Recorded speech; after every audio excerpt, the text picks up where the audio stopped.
Good evening to all of you. आज आपण ANS system मधला नेक्स्ट टॉपिक डिस्कस करणार आहोत.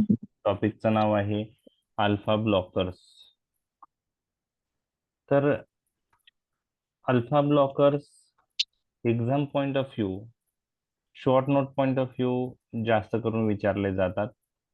लॉंग क्वेश्चन साठी अल्फा ब्लॉकर्स विचारले जाणार नाही. आणि मुख्यतः uses of alpha blockers 4 mark किंवा 2 मार्कचे जे क्वेश्चन्स असतात सीसीएमपी मध्ये त्यासाठी विचारले जाऊ शकतात. ॲज सच लॉंग क्वेश्चन साठी महत्वाचा नाही, परंतु युजेस मध्ये फार्मॅकोलॉजिकल बेसिस लक्ष देण्यासाठी फार्मॅकोलॉजिकल ऍक्शन्स काय अल्फा ब्लॉकरचा त्या ब्रीफ मध्ये माहित असणं गरजेचं आहे. आणि क्लासिफिकेशन एक तुम्हाला चांगलं करावं लागेल. तर यामध्ये क्लासिफिकेशन आणि युजेस ऑफ अल्फा ब्लॉकर्स हे महत्वाचं आहे. तर आपण बेसिकली फर्स्ट अल्फा ब्लॉकरच्या क्लासिफिकेशन पाहण्याआधी अल्फा रिसेप्टर मेडिएटेड काय ऍक्शन सिम्पॅथेटिक सिस्टीमचे आहेत ते जाणून घेऊया. ॲड्रेनर्जिक सिस्टीम शिकवत असताना मी बीटा रिसेप्टर मेडिएटेड ऍक्शन आणि alpha receptor mediated action sympathetic सिस्टीमचे डिस्कस केलेले आहेत. तर सुरुवातीचा पार्ट रिव्हिजन आहे. ओके. तर what are alpha blockers? These are the drugs which block the action of adrenergic system mediated through alpha receptor. These are the drugs which block adrenergic actions mediated through alpha receptor. आपल्याला माहित आहे की ॲड्रेनर्जिक system मध्ये जे neurotransmitter आहेत, मुख्यतः nor adrenaline आणि adrenaline, हे ॲड्रेनर्जिक रिसेप्टर थ्रू ऍक्ट होतात. त्यामध्ये बीटा आणि अल्फा रिसेप्टर आहे. आपण बीटा रिसेप्टर टाईप डिस्कस केले होते, बीटा 1, बीटा 2, बीटा 3 आणि alpha रिसेप्टरचे alpha 1, alpha 2.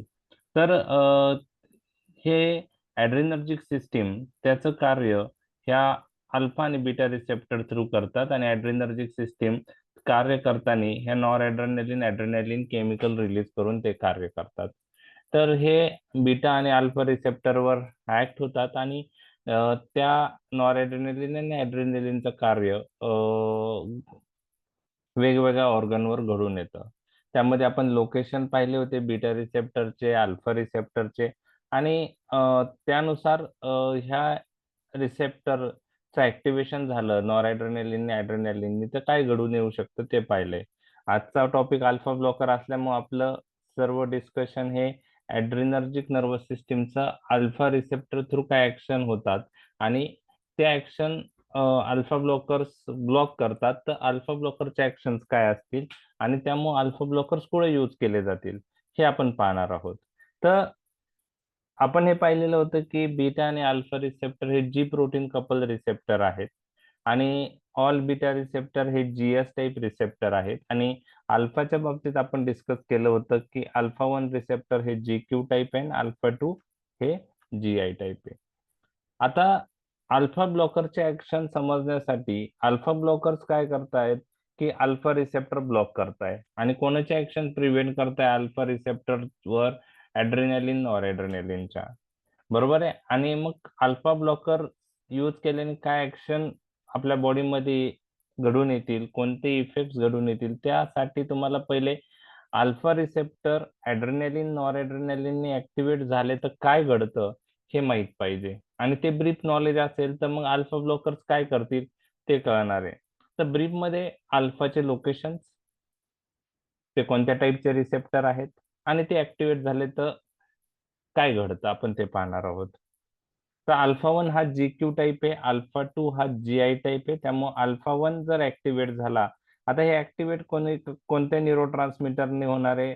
ॲड्रेनर्जिक neurotransmitter, sympathetic neurotransmitter, adrenaline nor adrenaline. तर अल्फा 1 हा जी क्यू टाईप आहे, तो ऍक्टिव्हेट झाला तर आपल्याला माहिती आहे phospholipase A2 IP3 diacyl glycerol pathway activate होऊन कॅल्शियमची लेवल वाढते. हे आपण बघितलेलं आहे सेलमध्ये. तो पाथवेच आहे. जी क्यू ऍक्टिव्हेट झालं तर फॉस्फोलायपेज 3 IP3 diacyl glycerol pathway activate होतो. हे आता आपल्याला जिथं जिथं जी क्यू रिसेप्टर आला की हा रिसेप्टर GQ चा टाईप आहे, तर तुम्हाला तो ऍक्टिव्हेट झाला तर काय घडू शकतं सेलमध्ये ते कळणार आहे. आणि अल्फा टू जर ऍक्टिव्हेट झाला, इनिबिटरी इन नेचर आहे GI टाईप, तर ते ऍडिनिलीन सायक्लेज एन्झाइम इनिबिट करून सायक्लिक AMP ची लेवल कमी करतात आणि पोटॅशियम चॅनल ओपन करून पोटॅशियम बाहेर जातो. त्यामुळे हायपर पोलरायझेशन सेलचं होतं आणि इनिबिटरी इफेक्ट येतो. तर अल्फा टू ऍक्टिव्हेट झालं तर सायक्लिक AMP ची लेवल कमी होणार आहे हे आपल्याला माहित आहे. आता याचे काही लोकेशन्स आपण पाहणार आहोत. अल्फा वन हे मुख्यतः ऑर्गन्स, मेजॉरिटी ऑर्गन्सवर अल्फा वन रिसेप्टर प्रेझेंट असतात. तर ते पोस्ट जंक्शनली प्रेझेंट असतात असं आपण म्हणू शकतो. कोणकोणत्या ऑर्गन्सवर आहे ते आपण नंतर पाहणारच आहोत. ओके. आणि अल्फा टू जे आहे ते प्रीसिनेप्टिकली पण प्रेझेंट असतात. आता हे प्रीसिनेप्टिक न्यूरॉन आहेत, हे सिनेप्टिक क्लेफ्ट आहे आणि हे पोस्ट सिनेप्टिक न्यूरॉन आहे. तर प्रीसिनेप्टिकली पण आणि प्रीसिनेप्टिकली ते प्रेझेंट असतात आणि पोस्ट सिनेप्टिकली पण प्रेझेंट असतात. तर ऍड्रेनर्जिक न्यूरॉनचा जर विचार केला तर प्रीसिनेप्टिक न्यूरॉन मधून मेनली नॉर ऍड्रेनलिन रिलीज होतो. ओके. आणि तो पोस्ट सिनेप्टिक अल्फा बीटा रिसेप्टरवर ऍक्ट होतो. तर अल्फा रिसेप्टर हे पोस्ट सिनेप्टिकली व्हेरियस ऑर्गन्सवर आहेत. अल्फा टू पण पोस्ट सिनेप्टिकली काही ठिकाणी आहे, पोस्ट जंक्शनल आपण म्हणतो. आणि प्री सिनेप्टिकली पण ते प्रेझेंट असतात. तर प्री सिनेप्टिकली ते ऍड्रेनर्जिक न्यूरॉनवर पण प्रेझेंट असतात आणि कोलिनर्जिक न्यूरॉनवर पण प्रेझेंट असतात. आणि इनहिबिटरी नेचर असल्यामुळं ते ऍक्टिव्हेट झाले ऍड्रेनलिन नॉर ऍड्रेनलिननी, तर ऍड्रेनर्जिक न्यूरॉन मधून नॉरएड्रेनालिनचं रिलीज कमी करतील, कोलिनर्जिक न्यूरॉन मधून ऍसिटिल कोलिनचं रिलीज करतील. तर प्री सिनेप्टिकली अल्फा टू प्रेझेंट असतात ऍड्रेनर्जिक न्यूरॉनवर आणि कोलिनर्जिक न्यूरॉनवर. पोस्ट जंक्शनल, आता हे जे मी डिस्कशन आता करत आहे ते एक्झाम पॉइंट ऑफ व्ह्यू तुम्हाला लिहायचं नाही, पण तुम्हाला अंडरस्टँडिंग पॉइंट ऑफ व्ह्यू ते महत्वाचं आहे. जस्ट एक मिनिट.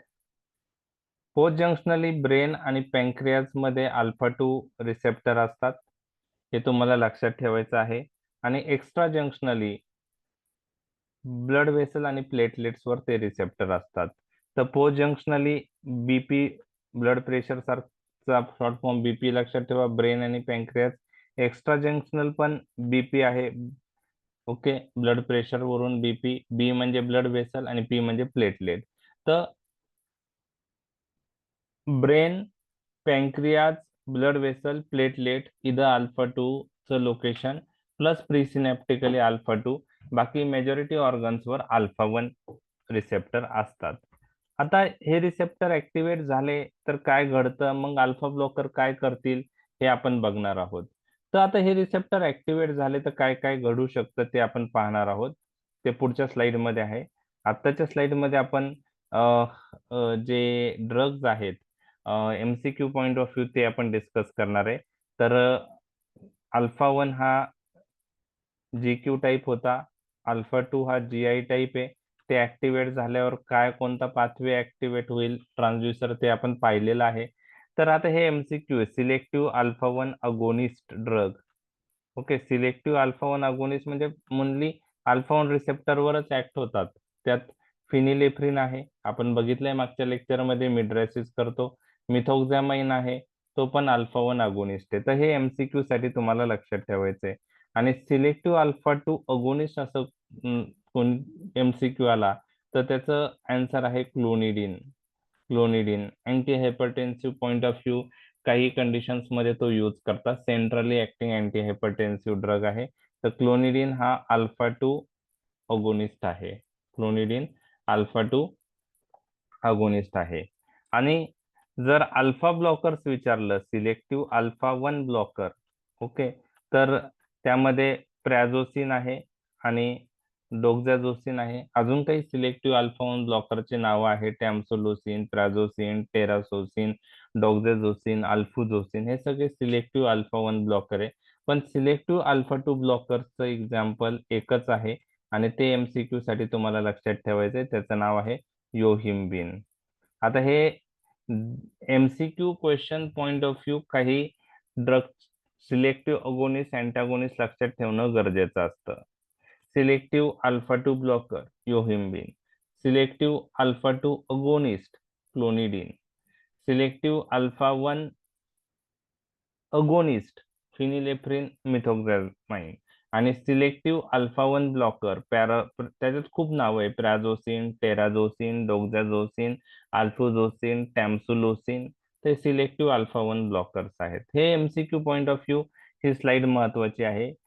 ते तुम्हाला MCQ मध्ये विचारलं जाऊ शकतं. इथपर्यंत पाठ कळलाय का तुम्हाला? आतापर्यंत जे डिस्कस केलंय मी, कळलाय का? हो सर. ओके.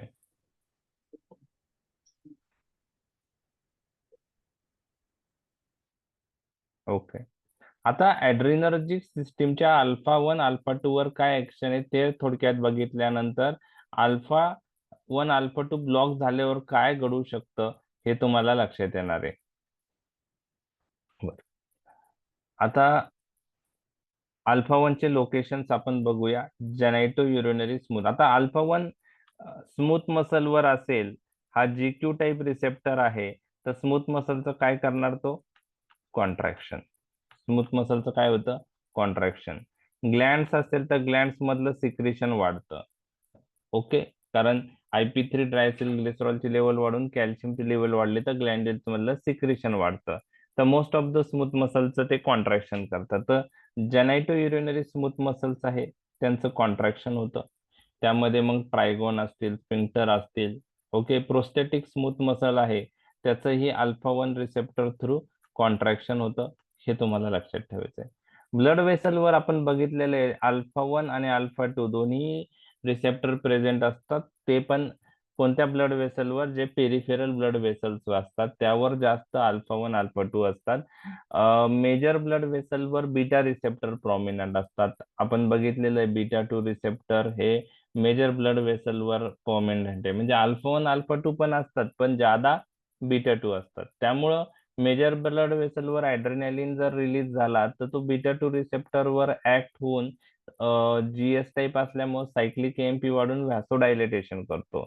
पण अल्फा 1 अल्फा 2 रिसेप्टर जे पेरिफेरल ब्लड वेसलवर प्रिडॉमिनंट असतात, ते जर ऍक्टिव्हेट झाले तर हे अल्फा 1 हा GQ टाईप आहे, अल्फा 2 हा GI टाईप आहे. तर दोघांमुळं व्हॅसो कॉन्स्ट्रिक्शन होतं, ब्लड वेसलचं कॉन्ट्रॅक्शन होतं आणि व्हॅसो कॉन्स्ट्रिक्शन घडून येतं. हे तुम्हाला लक्षात ठेवायचं आहे. बरोबर आहे? मग अल्फा ब्लॉकर्स दिल्याने काय होणार आहे? जर अल्फा ब्लॉकर्स यूज केलं तर काय होईल? तर जेनाइटो युरिनरी स्मूथ मसल काय होतील? रिलॅक्स. रिलॅक्स होतील. ब्लड वेसलचं काय होईल? रिलॅक्सेशन. रिलॅक्सेशन, व्हॅसोडायलेटेशन होईल. आणि जेनाइटो युरिनरी स्मूथ मसल मध्ये ट्रायगोन, स्पिंक्टर आणि प्रोस्थेटिक स्मूथ मसलचं पण रिलॅक्सेशन होतं. आणि त्यामुळं अल्फा ब्लॉकर्स आपण बेनाइन हायपरप्लेजिया ऑफ प्रोस्टेट मध्ये वापरतो, जेणेकरून युरिनचा आउटफ्लो व्यवस्थित होतो. युरिन च जे रिटेन्शन असतं ते इम्प्रूव्ह होतं आणि पेशंटला सिम्टमॅटिक इम्प्रूव्हमेंट होते. जे सिमटम्स आहे ड्रिबलिंग ऑफ युरिन वगैरे ते इम्प्रूव्ह होतात, युरिनेशन चांगलं होतं. त्यामुळे अल्फा ब्लॉकर्स आपण बेनाइन हायपरप्लेजिया ऑफ प्रोस्टेट मध्ये यूज करतो. त्यात व्हेरियस अल्फा ब्लॉकर्स आपण यूज करतो, आपण नंतर पाहणार आहे. ब्लड वेसलचं डायलेटेशन होतं.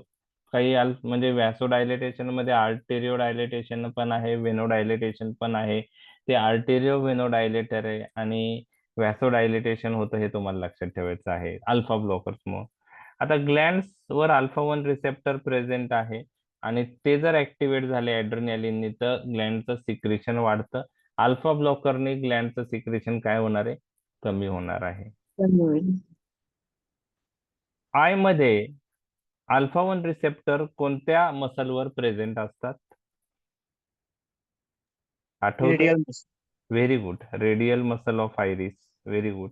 आणि ते अल्फा रिसेप्टर जर ऍक्टिव्हेट झाले तर अल्फा रिसेप्टरने रेडियल मसलचं कॉन्ट्रॅक्शन होणार आहे ऍक्टिव्हेशनमुळं, आणि फिनिलेफ्रिन जर ऍक्ट झाला किंवा नॉरएड्रेनालिन ऍक्ट झाला तर तो अल्फा 1 रिसेप्टरवर ऍक्ट होऊन रेडियल मसलचं कॉन्ट्रॅक्शन अवे फ्रॉम सेंटर करतं, आणि त्यामुळे मिड्रेसिस होतं.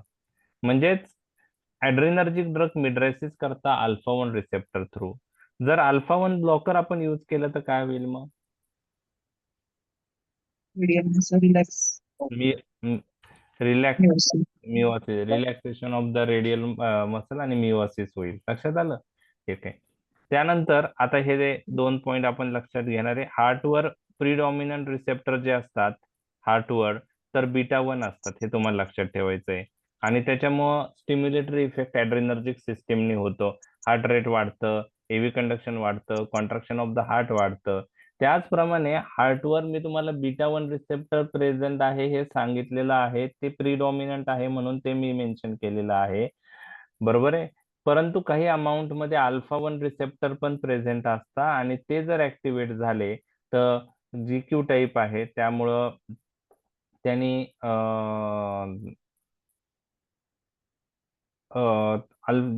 अरेथमियाची रिस्क वाढते. ओके. तर अल्फा 1 ऍक्टिव्हेशन मुळे हार्ट वर काय इफेक्ट होतो हे तुम्हाला लक्षात ठेवायचं आहे. अरेथमियाची रिस्क वाढते. लक्षात वाटलं? आणि आता अल्फा 1 स्मूथ मसल कॉन्ट्रॅक्शन करतो हे आपण बघितलेलं आहे, पण त्याला एक एक्सेप्शन आहे. हे पण मी ऍड्रेनर्जिक सिस्टीम शिकवताना सांगितलं होतं, आणि त्याला एक्सेप्शन आहे GIT. GIT smooth muscle alpha 1 नी रिलॅक्स होतात. ओके. आणि त्यामुळे पेरिस्टाल्सिस कमी होते. आता याच्यासाठी डिटेलमध्ये एक्सप्लेनेशन आपण जाणार नाही आहोत, कारण एक्सेप्शन काही गोष्टी ज्या असतात ते आपण लक्षातच ठेवायच्या आहे. ओके. GIT मध्ये एक, म्हणजे मी तुम्हाला सांगितलं होतं ANS मध्ये सिम्पॅथेटिक सिस्टीम, पॅरासिम्पॅथेटिक सिस्टीम, आणि काही बुक्स मध्ये एक वेगळी ऍडिशनल सिस्टीम दिलेली आहे, एंट्रिक नर्वस सिस्टीम. तर एंट्रिक नर्वस सिस्टीमचं कार्य आपण डिटेलमध्ये पाहणार नाही आहोत. पण तुम्हाला आता एक्सेप्शन काय लक्षात ठेवायचंय, अल्फा 1 ऍक्टिव्हेट झाला तर स्मूथ मसलचं कॉन्ट्रॅक्शन होतं, except smooth muscles of GIT, तिथं काय होतं, रिलॅक्सेशन होतं, आणि पेरिस्टाल्सिस कमी होते. जर आपण अल्फा ब्लॉकर यूज केले तर उलटा इफेक्ट होईल, पेरिस्टाल्सिस वाढेल. ओके. आणि अल्फा ब्लॉकर यूज केला तर हार्टमध्ये अरेथमिया, जर अल्फा रिसेप्टर ऍक्टिव्हेशन मुळे जर अरेथमिया असेल तर तो अरेथमिया पण कमी होऊ शकतो. ओके. तर काही जे स्कॉर्पिओन आहेत, स्कॉर्पिओन ते पॉइझनस स्कॉर्पिओन जे कोकण साईट एरियामध्ये जास्त प्रामुख्याने आढळतात, तर त्या स्कॉर्पिओन्स मुळं डेथ्स खूप त्या कोकण एरियात होतात. त्याचं रिझन असं आहे, म्हणजे आपल्याकडे जे स्कॉर्पिओन आहेत ते वेगळे आहेत, कोकण एरियातले जे आहेत ते पॉइझनस स्पेसीज आहेत काही, आणि त्यामध्ये एक असं आढळून आलं की अल्फा मेडिएटेड ऍक्शनमुळे जास्त चान्सेस व्हायचे डेथचं. जे रिझन होतं, हार्टवर स्टिम्युलेटरी इफेक्ट यायचा, आणि त्यामुळं डेथ्स पण पेशंटमध्ये दिसून यायच्या. तर त्यामुळं अल्फा ब्लॉकर्स जे आहेत ते त्या केसमध्ये उपयुक्त दिसून आले. डॉक्टर हिम्मतराव बाविस्कर म्हणून आहे, त्यांनी ते रिझल्ट त्यांना दिसले, आणि त्यांनी मग ते लँडसेट मध्ये पब्लिश केले. आणि मग आता अल्फा ब्लॉकर्स प्रॅझोसिन आपण त्या स्कॉर्पिओन स्टिंगच्या पेशंटमध्ये यूज करतो, आणि त्यांनी खूप डेथ्स कमी पण झालेले आहेत. आणि आता ते बाकी कंट्रीजमध्ये पण तो ड्रग प्रॅझोसिन त्या टाईपच्या स्कॉर्पियन स्टिंग झालेला असेल पेशंटला तर त्या पेशंटमध्ये देतात. मुख्यतः आफ्रिका साईडला पण असे पॉइझनस स्कॉर्पिओन आढळतात. तर प्रॅझोसिन हा त्या पेशंट मध्ये उपयुक्त ड्रग आहे. ऐकलंय तुम्ही प्राझोसिन? हो सर. हो सर. ओके. ते स्कॉर्पियन स्टिंग मध्ये यूज त्याचा माहिती आहे तुम्हाला? हा टॅबलेट येते ना त्याची, प्राझोप्रेस एक्सेल. ओके. तुम्ही यूज करताय का? हायपरटेन्शन मध्ये देतो सर. हो सर. प्राझोसिन हायपरटेन्शन मध्ये यूज करता तुम्ही? येस. हो म्हणजे इमर्जन्सी हायपरटेन्शन का routine hypertension? Routine. Routine hypertension साठी पण प्राझोसिन यूज होतो.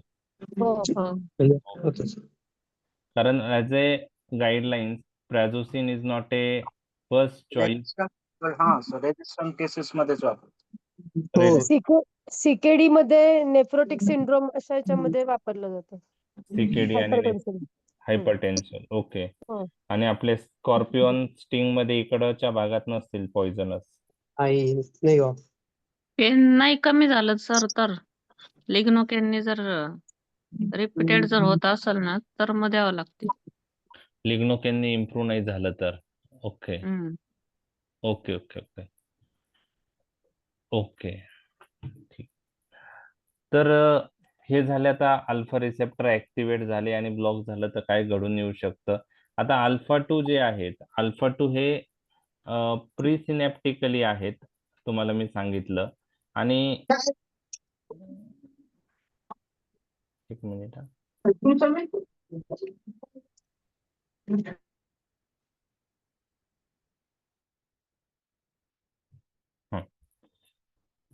प्रीसिनॅप्टिकली अल्फा 2 ॲड्रिनर्जिक न्यूरॉनवर पण आहे आणि प्रीसिनॅप्टिकली ते कोलिनर्जिक न्यूरॉनवर पण आहेत ना. तर अल्फा 2 इनहिबिटर इन नेचर आहे, त्यामुळे अल्फा 2 रिसेप्टर ऍक्टिव्हेट झाले नॉरएड्रेनालिननी ॲड्रेनालिननी, तर नॉरइपिनेफ्रिनचं रिलीज प्रीसिनॅप्टिक न्यूरॉन मधून कमी होतं. ओके. जर आपण अल्फा ब्लॉकर्स यूज केले जे अल्फा 2 रिसेप्टर पण ब्लॉक करतील तर ते नॉरइपिनेफ्रिनचं रिलीज वाढवतील, कारण ही इनहिबिटरी इफेक्ट लॉस होतो. अल्फा 2 हे ब्रेन मध्ये पण असतात आणि ते जर ऍक्टिव्हेट झाले, ओके, ते जर ऍक्टिव्हेट झाले तर सेंट्रल सिम्पॅथेटिक आउटफ्लो कमी होतो आणि सेंट्रल सिम्पॅथेटिक आउटफ्लो कमी झाल्यामुळं ब्लड प्रेशर कमी होण्यास मदत होते. त्यामुळं ब्रेनमध्ये अल्फा 2 रिसेप्टरवर ऍक्ट करणारे ड्रग ब्लड प्रेशर कमी करण्यासाठी वापरले जातात. त्यामध्ये क्लोनिडिन नावाचा ड्रग आहे, क्लोनिडिन नावाचा ड्रग आहे आणि दुसरा ड्रग जो आहे तो अल्फा मिथिल डोपा आहे. तर अल्फा मिथिल डोपा तुम्ही प्रेग्नन्सी इंड्यूस हायपरटेन्शन मध्ये ऐकला असेल. तर हे दोन्ही drug centrally acting anti hypertensive drug आहेत आणि ते अल्फा 2 रिसेप्टरवर ऍक्ट होत आहे, बरोबर आहे. आणि अल्फा 2 रिसेप्टरवर ऍक्ट होऊन ते काय करताय? सेंट्रल सिम्पॅथेटिक आउटफ्लो कमी करताय. म्हणजे तुम्हाला असं वाटेल की अल्फा 2 रिसेप्टर ऍक्टिव्हेट झालं तर व्हॅसो कॉन्स्ट्रिक्शन होतं, बरोबर आहे ना. मग हायपरटेन्शन मध्ये कसं यूज होतात अल्फा 2 अगोनिस्टिक ड्रग? तर ही अल्फा 2 अगोनिस्टिक ड्रगची सेंट्रल ऍक्शन जी आहे ती महत्वाची आहे. Clonidine alpha methyl dopa centrally जास्त ऍक्ट होता, अल्फा 2 रिसेप्टरवर ऍक्ट होतात आणि अल्फा 2 अगोनिस्टिक ड्रग आहे आणि ते काय करतात? ब्रेन मधून सिम्पॅथेटिक आउटफ्लो कमी करतात आणि त्यामुळे ब्लड प्रेशर कमी होण्यास मदत होते. तर हे मी ॲड्रेनर्जिक ड्रग जे आहे क्लोनिडिन अल्फा मिथिल डोपा ते सांगितलं. जर अल्फा ब्लॉकर यूज केले तर सेंट्रल सिम्पॅथेटिक आउटफ्लो वाढू शकतो जर अल्फा 2 रिसेप्टर ब्लॉक करणारे ड्रग दिले तर. आता यानंतर अल्फा 2 रिसेप्टर बीटा सेलवर पण असतात. अल्फा 2 इनहिबिटर इन नेचर आहे, ते जर ऍक्टिव्हेट झाले तर इन्सुलिनचं रिलीज कमी होतं. अल्फा 2 ब्लड वेसलवर आहेत, तिथं व्हॅसो कॉन्स्ट्रिक्शन होतं आणि प्लेटलेट मध्ये अल्फा 2 रिसेप्टर प्लेटलेटवर आहेत, ते पण सायक्लिक एएमपी कमी करतात प्लेटलेट मधला आणि सायक्लिक एएमपी कमी झाल्यामुळं ही प्लेटलेट ऍग्रिगेशन होतं. तर हे अल्फा 2 मेडिएटेड ऍक्शन्स आहेत, अल्फा 2 चे ऍक्शन्स आहेत. अल्फा 2 ऍक्टिव्हेट झालं तर काय होऊ शकतं? मग अल्फा 2 रिसेप्टर ब्लॉक झालं तर काय होऊ शकतं? याच्या विरुद्ध होऊ शकतं.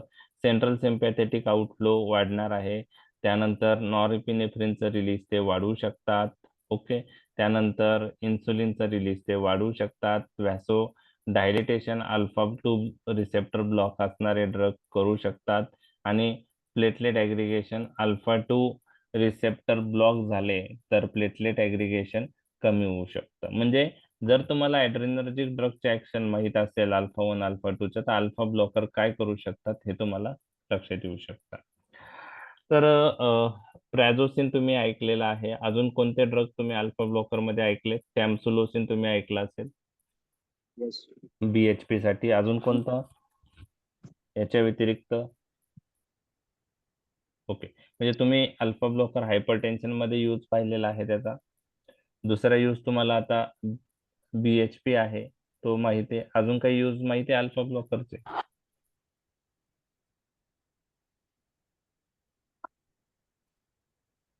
नाही, बर ठीक आहे. आता अल्फा ब्लॉकर मध्ये दोन प्रकारचे ड्रग आहे. क्लासिफिकेशन मी डिस्कस करतोय. तर अल्फा ब्लॉकर मध्ये हे सर्व अल्फा ब्लॉकर जे आहे ते अल्फा रिसेप्टर ब्लॉक करतात. Okay, alpha blockers. तर हे अल्फा रिसेप्टर ब्लॉक करतात. तर हे रिसेप्टर कसं ब्लॉक करतात, कोणत्या इन्हिबिशन आहे ते मी तुम्हाला सांगतो. तर अल्फा रिसेप्टरवर नॉरएड्रेनालिन, ऍड्रेनालिन हे अगोनिस्ट म्हणून बाइंड होतात आणि त्यांचं कार्य करतात. तर अल्फा ब्लॉकर हे अँटागोनिस्ट आहे अल्फा रिसेप्टरवर. तर हे अल्फा ब्लॉकर्स काय करतात, हे अल्फा ब्लॉकर्स जिथं नॉरएड्रेनालिन ऍड्रेनालिन बाइंड होतं तिथं जाऊन अल्फा रिसेप्टरला बाइंड होतात आणि नॉरएड्रेनालिन ऍड्रेनालिनचे ऍक्शन अल्फा रिसेप्टरवर प्रिव्हेंट करतात.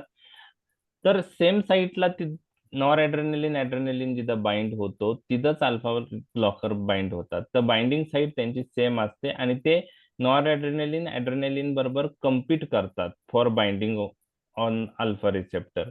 त्यामुळे हे जे इन्हिबिशन आहे अल्फा ब्लॉकरचं हे कॉम्पिटिटिव्ह इन्हिबिशन आहे. बरोबर. आणि कॉम्पिटिटिव्ह इन्हिबिशन जनरल फार्मॅकमध्ये रिसेप्टर टॉपिक मध्ये आपण बघितलं दोन प्रकारचं असतं, नॉन इक्विलिब्रियम टाईप आणि नॉन इक्विलिब्रियम टाईप. तर नॉन इक्विलिब्रियम आणि इक्विलिब्रियम टाईप मध्ये काही फरक आहे का, आठवतंय का तुम्हाला? Equilibrium type of competitive inhibition आणि non equilibrium type of competitive inhibition मध्ये काय फरक आहे, आठवतंय? तर इक्विलिब्रियम मध्ये ते शिफ्ट टू राईट आणि नॉन इक्विलिब्रियम मध्ये फ्लॅट करत ओके, व्हेरी गुड. ते तुम्हाला आठवतंय. डोस रिस्पॉन्स कर्व राईटला शिफ्ट होतो, एक्सलंट. आणि त्याच्यामध्ये फ्लॅट होतो. रिव्हर्सिबल कोणते आणि इरिव्हर्सिबल कोणते? इक्विलिब्रियम आहे ते रिव्हर्सिबल आहे आणि नॉन इक्विलिब्रियम आहे ते इरिव्हर्सिबल आहे. Okay, very good. तर इक्विलिब्रियम टाईप इन्हिबिशन हे रिव्हर्सिबल असतं, नॉन इक्विलिब्रियम हे इरिव्हर्सिबल असतं. तर तेच दिलंय. अल्फा ब्लॉकर्स मध्ये दोन ग्रुप आहे, नॉन इक्विलिब्रियम टाईप इन्हिबिशन करणारा आणि इक्विलिब्रियम टाईप इन्हिबिशन करणारा. जो नॉन इक्विलिब्रियम आहे तो इरिव्हर्सिबल ब्लॉकर आहे. ओके, आणि त्यामुळे त्यांची ड्युरेशन ऑफ ऍक्शन काय असणार आहे, लॉंग असणार आहे. बरोबर आहे. आणि त्यामध्ये एक ड्रग लक्षात ठेवायचा आहे तुम्हाला, फिनॉक्सीबेन्झामाइन. फिओक्रोमोसायटोमाच्या पेशंट मध्ये तो यूज करतात. तो बीटा हॅलो अल्किल अमाइन आहे. बीटा हॅलो अल्किल अमाइन आहे. तो केमिकल ग्रुप तुम्हाला लक्षातच ठेवावा लागेल, किंवा तो नाही राहिला लक्षात, बीटा हॅलो अल्किल अमाइन लक्षात नाही राहिला वर्ड, तर नॉन इक्विलिब्रियम टाईप मध्ये तुम्ही डायरेक्ट फिनॉक्सीबेन्झामाइन लिहिलं तरी चालू शकतं. तर फिनॉक्सीबेन्झामाइन. आता हा ड्रग जनरली लॉंग ऍक्टिंग असल्यामुळं साईड इफेक्ट जास्त असतात, त्यामुळे तो काही कंडिशन मध्येच यूज होतात. तर एक आहे फिओक्रोमोसायटोमा. काय आहे ते आपण नंतर पाहणार आहोत. तर नॉन इक्विलिब्रियम टाईप जो अल्फा ब्लॉकर आहे फिनॉक्सीबेन्झामाइन, हा रिव्हर्सिबल आहे का इरिव्हर्सिबल आहे? इरिव्हर्सिबल आहे, ते लक्षात. म्हणजे त्याची ड्युरेशन ऑफ ऍक्शन काय असणार आहे, लॉंग. आता इक्विलिब्रियम टाईप जे आहे ते रिव्हर्सिबल असतात, हे तुम्हाला माहिती आहे, इक्विलिब्रियम इन्हिबिशन. आता याच्यामध्ये दोन ग्रुप पडलेत, जे अल्फा 1 अल्फा 2 दोन्ही रिसेप्टर ब्लॉक करतात त्यांना आपण नॉन सिलेक्टिव्ह अल्फा ब्लॉकर म्हणणार. जे अल्फा 1 लाच ब्लॉक करतात त्याला सिलेक्टिव्ह अल्फा 1 ब्लॉकर म्हणणार, आणि काही अल्फा 2 सिलेक्टिव्ह ब्लॉक करतात त्याला सिलेक्टिव्ह अल्फा 2 ब्लॉकर असं म्हणणार. तर नॉन सिलेक्टिव्ह, अल्फा 1 सिलेक्टिव्ह आणि अल्फा 2 सिलेक्टिव्ह असे 3 ग्रुप इक्विलिब्रियम मध्ये आहेत.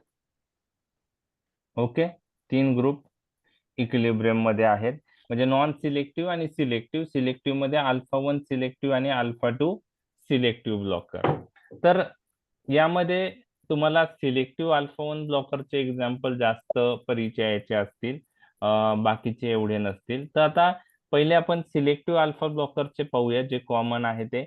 त्यामध्ये अल्फा 1 सिलेक्टिव्ह जे आहेत त्यामध्ये प्रॅझोसिन आहे, टेरॅझोसिन आहे, डोक्झॅझोसिन आहे, अल्फुझोसिन आहे आणि टॅम्सुलोसिन आहे. तर यातले कोणते ड्रग तुम्हाला माहिती आहे? प्रॅझोसिन माहिती आहे आणि टॅम्सुलोसिन. टॅम्सुलोसिन तुमचं BHP पॉइंट ऑफ व्ह्यू तुम्हाला माहित असेल आणि प्रॅझोसिन तुम्हाला हायपरटेन्शन पॉइंट ऑफ व्ह्यू माहित असेल. करेक्ट. तर प्रॅझोसिन, टेरॅझोसिन, डोक्झॅझोसिन, अल्फुझोसिन आणि टॅम्सुलोसिन हे सिलेक्टिव्ह अल्फा 1 ब्लॉकर आहे. आणि सिलेक्टिव्ह अल्फा 2 ब्लॉकर जो आहे तो योहिम्बिन आहे. तर हा ड्रग फक्त MCQ पॉइंट ऑफ व्ह्यू जरी लक्षात ठेवलं तरी चालेल. Selective alpha 2 blocker is yohimbine. आता नॉन सिलेक्टिव्ह ब्लॉकर्स मध्ये त्यांनी 3-4 ग्रुप दिलेत. नाही लक्षात राहिले ग्रुप तर तुम्ही direct non selective equilibrium type मध्ये नॉन सिलेक्टिव्ह अल्फा ब्लॉकर मध्ये एक्झाम्पल जरी लिहिले तरी चालू शकतात. आता नॉन सिलेक्टिव्ह अल्फा ब्लॉकर मध्ये आपल्याकडं अर्गोट अल्कोलाइड्स आहे. अल्कोलाइड म्हणजे प्लांट सोर्स पासून ते ऑब्टेन होतात. अल्कोलाइड वर जिथे येतो ते अर्गोट अल्कोलाइडचं मॉडिफाईड फॉर्म आहे हायड्रोजनेटेड अर्गोट अल्कोलाइड. ओके, ते पण आपल्याकडे अवेलेबल आहेत. आणि इमिडाझोलिन डेरिव्हेटिव्ह पण आपल्याकडं मार्केटमध्ये आहे. तर यामध्ये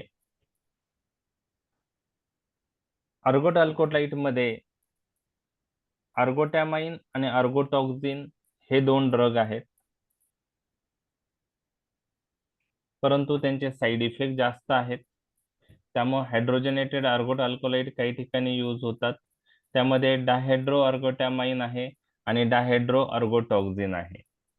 ओके, तर पुढे ऐकलेत हे ड्रग तुम्ही? मायग्रेन मध्ये वापरतो. Very good. मायग्रेन, मायग्रेन मध्ये कोणता वापरतात? अर्गोटॅमाइन. अर्गोटामाइन. ओके, अर्गोटॅमाइन का डायहायड्रो अर्गोटॅमाइन वापरतात? कन्व्हेन्शनली अर्गोटॅमाइनच वापरायचे सर. आधी वापरायचे. ओके, ठीक आहे. मायग्रेन हेडेक मध्ये, क्लस्टर हेडेक मध्ये ते वापरतात. बरोबर आहे. ठीक आहे. Yes. का वापरतात ते माहिती आहे तुम्हाला? काय मेकॅनिझम आहे, कशासाठी, काय करतात ते?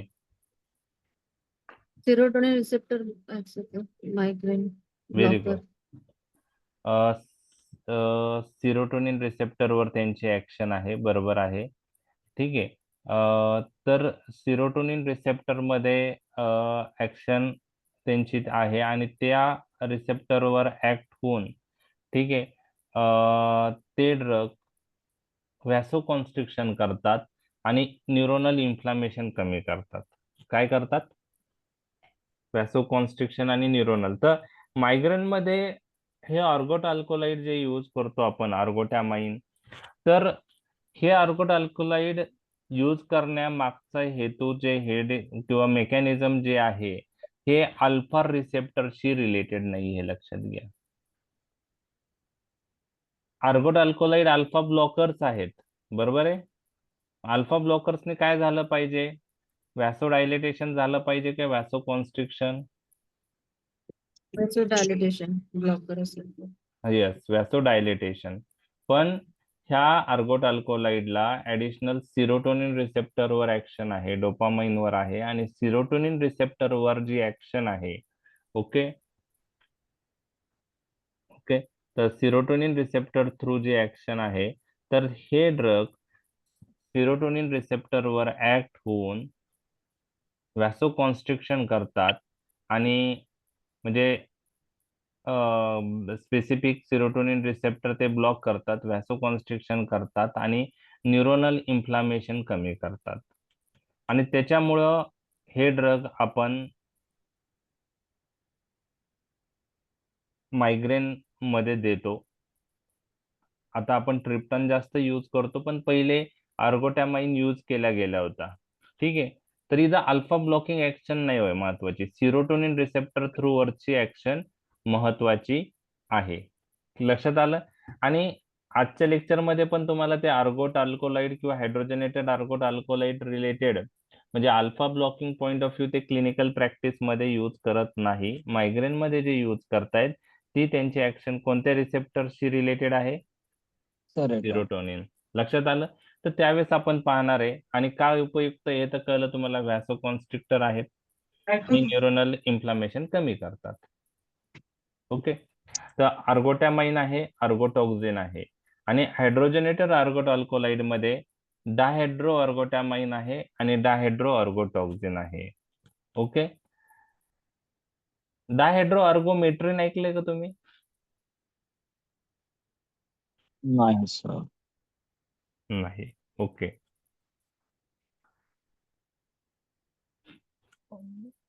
ठीक आहे. तर हे अल्फा ब्लॉकरशी रिलेटेड आहे. डायहायड्रो आर्गोमेट्रिनला अल्फा ब्लॉकिंग ऍक्शन नसल्यामुळं तो इथं मेन्शन केलेला नाहीये. ओके.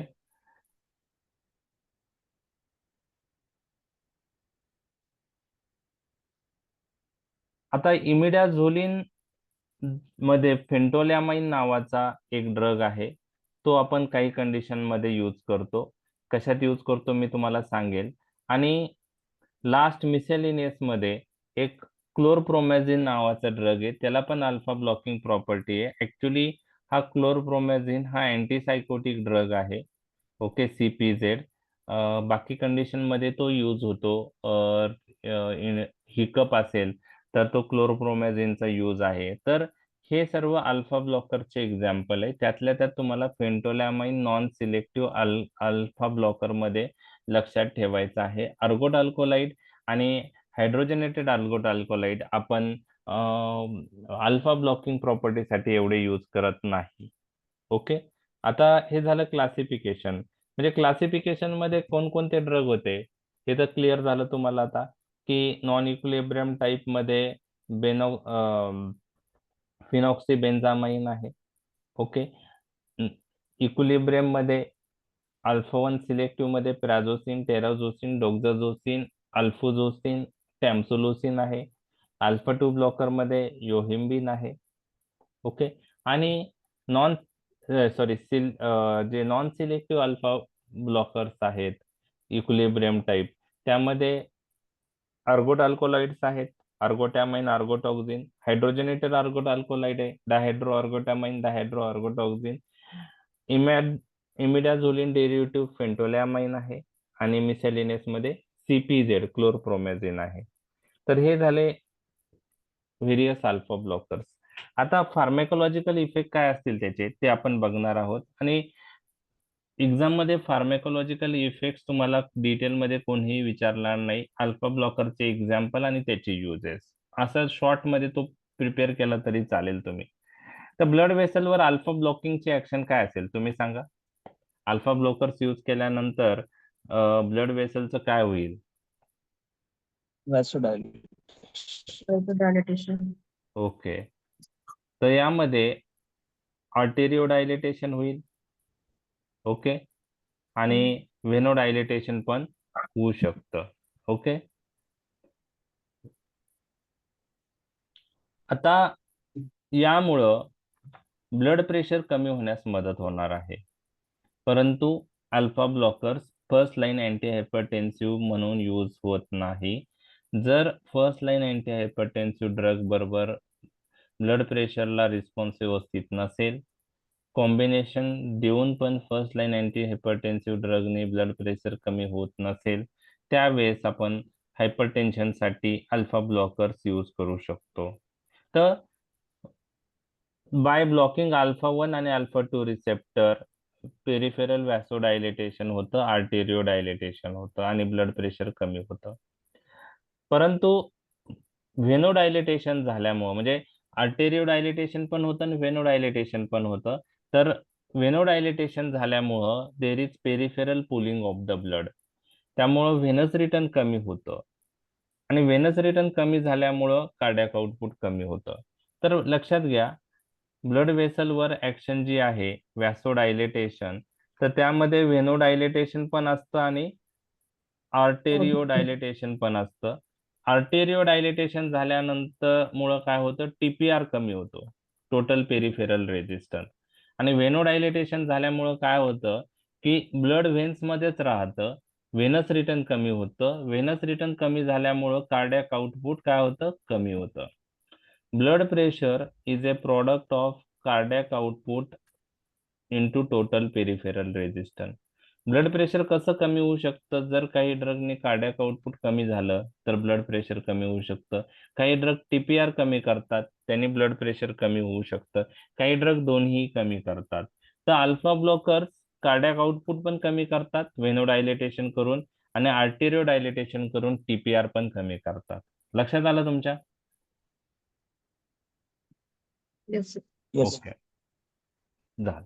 परंतु आता साईड इफेक्ट काय होतं, व्हेनोडायलेटेशन झाल्यामुळं peripheral pulling of the blood होतं आणि पेशंटला पोस्चरल हायपोटेन्शन होऊ शकतं. म्हणजे अल्फा ब्लॉकर दिल्यानंतर पेशंट जर जास्त वेळ उभा असेल तर पोस्चरल हायपोटेन्शन ऍडव्हर्स इफेक्ट होऊ शकतो. काही अल्फा ब्लॉकर बरोबर तो जास्त दिसतो, काही बरोबर कमी दिसतो, पण पोस्चरल हायपोटेन्शन ऍडव्हर्स इफेक्ट मध्ये तुमचा आलाच पाहिजे. त्यामुळे जर अल्फा ब्लॉकर द्यायचा असेल तर तुम्ही बेड टाइमला स्टार्ट करा, ठीक आहे. त्यामुळं इनिशियली जे चान्सेस असतात आणि हे चान्सेस इनिशियली असतात, नंतर टॉलरन्स डेव्हलप होतो आणि त्यानंतर तुम्ही डोस पण कमी वापरायला पाहिजे स्टार्टिंगला आणि हळूहळू ग्रॅज्युअली इन्क्रीज केला पाहिजे आणि देताना कधी दिला पाहिजे, बेड टाइमला. त्याने आपण पोस्चरल हायपोटेन्शनचे चान्सेस काय करू शकतो, कमी. कारण झोपल्यानंतर पेशंट काय म्हणजे रात्रभर झोपून असेल तर मग चान्सेस कमी होतात. तर start with bed time, start with low dose, gradually increase the dose. तर प्रॅझोसिन देताना ती ट्रिक आपण फॉलो करतो, ठीक आहे. तर तुम्ही प्रॅझोसिन हायपरटेन्शन मध्ये देताना कधी देतात, असं काही आहे का, फॉलो करतात का? ओडी डोस मध्ये दिलं जातं सर, कधी कधी बीडी डोस मध्ये पण दिलं जातं. OD, yes. आपल्याला पहिले ओडी स्टार्ट करतो, नंतर आपण बीडी करू शकतो, टीडीएस. पण स्टार्टिंग करताना तुम्ही बेड टाइमला देतात का ओडी देताना, का कधी घेतलं तरी चालतो असं? Morning morning hours after breakfast BD असं. Okay, morning hours after. Okay okay, ठीक आहे. जर मग पेशंटला पोस्चरल हायपोटेन्शन कधी एक्सपिरियन्स झालंय? नाही. नाही. ओके, ठीक आहे. तर अल्फा ब्लॉकर्समुळे पोस्चरल हायपोटेन्शन होऊ शकतं. आता हे रेजिस्टन्स केसेसमध्ये ब्लड प्रेशर पण खूप असतं, त्यामुळे दिल्यानंतर सगळ्याच पेशंटला पोस्चरल हायपोटेन्शन होईल का असं आपण सांगू शकत नाही. तर अल्फा ब्लॉकर्स दिल्याने पोस्चरल हायपोटेन्शन होतं, त्याच्यामुळं डिझिनेस, सिंकोप होऊ शकतं आणि ज्यावेळेस पेशंट हायपोटेन्शन मध्ये जातो तेव्हा सेंट्रल बॅरो रिसेप्टर ऍक्टिव्हेट होता आणि त्यामुळे रिफ्लेक्स टॅकिकार्डिया होतो. तर सेंट्रली बॅरो रिसेप्टर ऍक्टिव्हेट होऊन सिम्पॅथेटिक सिस्टीम थ्रू नॉरएड्रेनालिनचं रिलीज वाढतं, ते बीटा 1 रिसेप्टरवर ऍक्ट होता हार्टवर आणि रिफ्लेक्स टॅकिकार्डिया करतं. तर आपण ते पाहिलेलं आहे, ज्यावेळेस व्हॅसोडायलेटेशन होतं, ब्लड प्रेशर कमी होतं, तर रिफ्लेक्स काय होतं, टॅकिकार्डिया, रिफ्लेक्स टॅकिकार्डिया. ओके.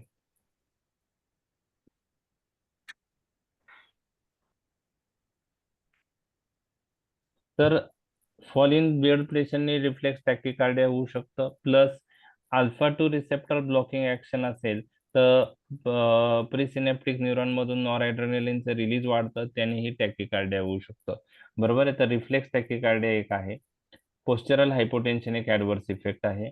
आता नोज रिलेटेड आपण बघितलेलं आहे की नेझल डिकंजेस्टन मध्ये कोणते ड्रग येतात? फेनिलेफ्रिन.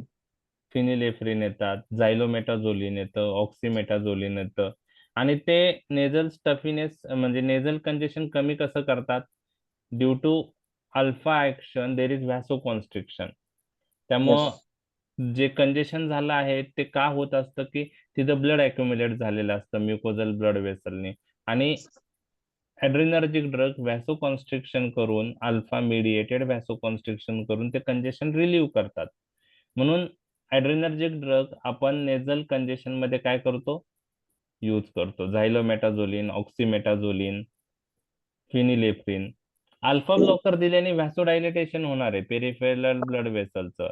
तर म्युकोजल ब्लड वेसल नोज मध्ये व्हॅसोडायलेटेशन झाल्यामुळे तिथं ब्लड काय होऊ शकतं, परत अक्युमुलेट होऊ शकतं आणि नेझल कंजेशन डेव्हलप होऊ शकतो, नेझल स्टफीनेस डेव्हलप होऊ शकतो. तर हा एक अजून एक ड्रॉबॅक आहे अल्फा ब्लॉकरचा साईड इफेक्ट मध्ये, nasal stuffiness due to blockage of alpha receptor in nasal blood vessel. लक्षात आलं तुम्हाला?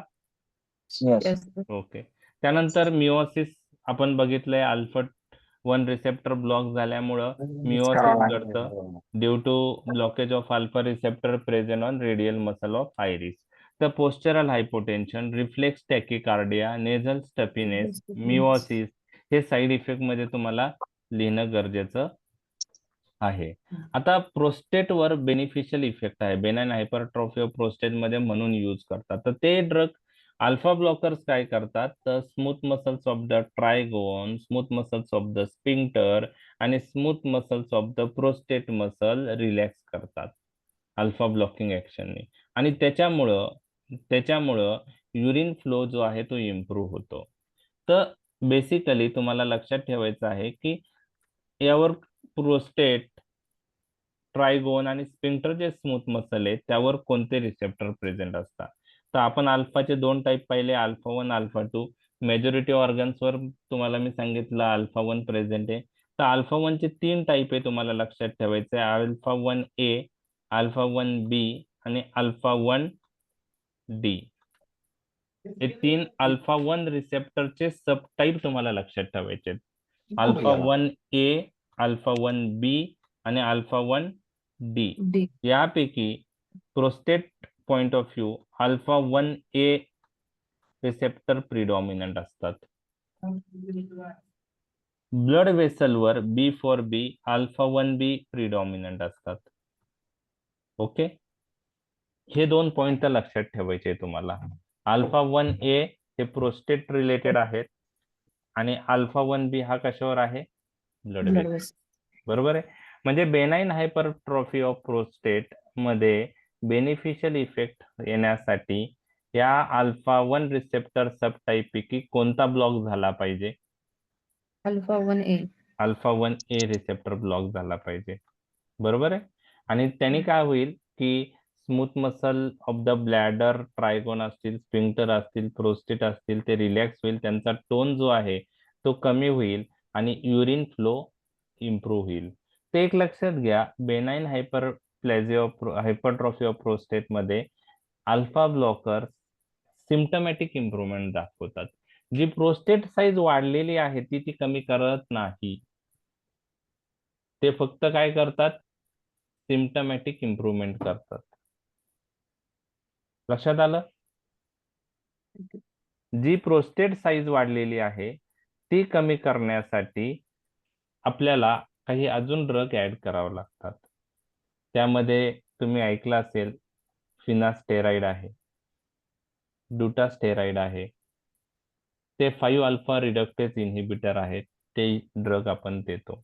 ऐकलंय फिनास्टेराइड तुम्ही? टॅम्सोलुसिन बरोबर कॉम्बिनेशन मध्ये ऐकलंय? हो सर. ओके. तर हे ऍडिशनली आपण का देतो, तर त्याचं रिझन पण मी तुम्हाला सांगणार आहे. ते ड्रग प्रोस्टेट साईज जी आहे ती काय करतात, रिड्यूस करतात, ती वाढू देत नाही. म्हणजे डिसीज जो आहे तो पुढे प्रोग्रेस होत नाही. तर अल्फा ब्लॉकर्स बरोबर तुम्हाला हे ड्रग पण काही पेशंट मध्ये देणं गरजेचं असतं. तर benign hypertrophy of prostate point of view मी तुम्हाला सांगितलंय. युजेस मध्ये डिटेल मध्ये आपण पाहणार आहोत. आता नेक्स्ट पॉइंट जो आहे तो इजॅक्युलेशन पॉइंट ऑफ व्ह्यू आहे. जे जी जेनाइटिव्ह युरिनरी सिस्टीम आहे मेलमध्ये, त्यामध्ये जे व्हास डिफरन्स आहे आणि रिलेटेड ऑर्गन्स आहे, तर त्यांचं contraction point of view alpha receptor महत्वाचे असतात.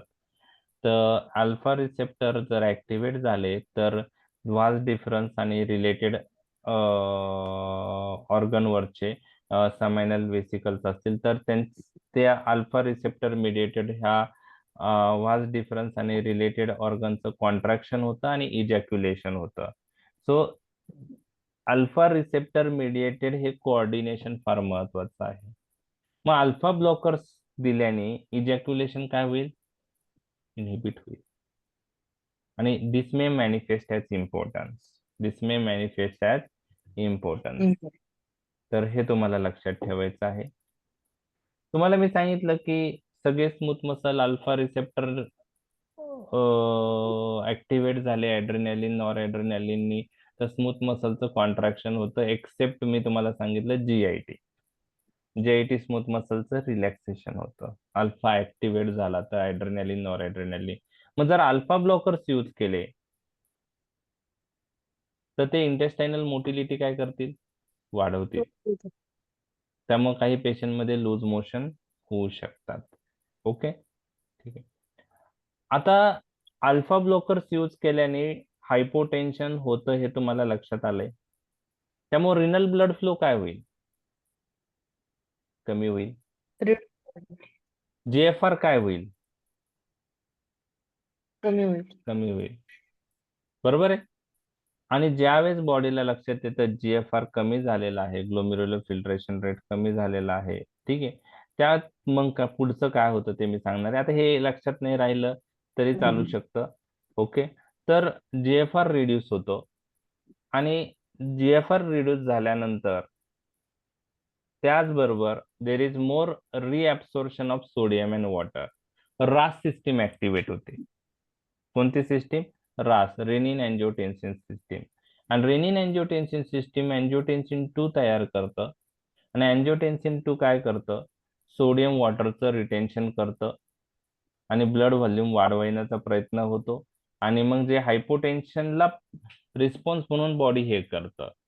म्हणजे हायपोटेन्शन झाल्यामुळं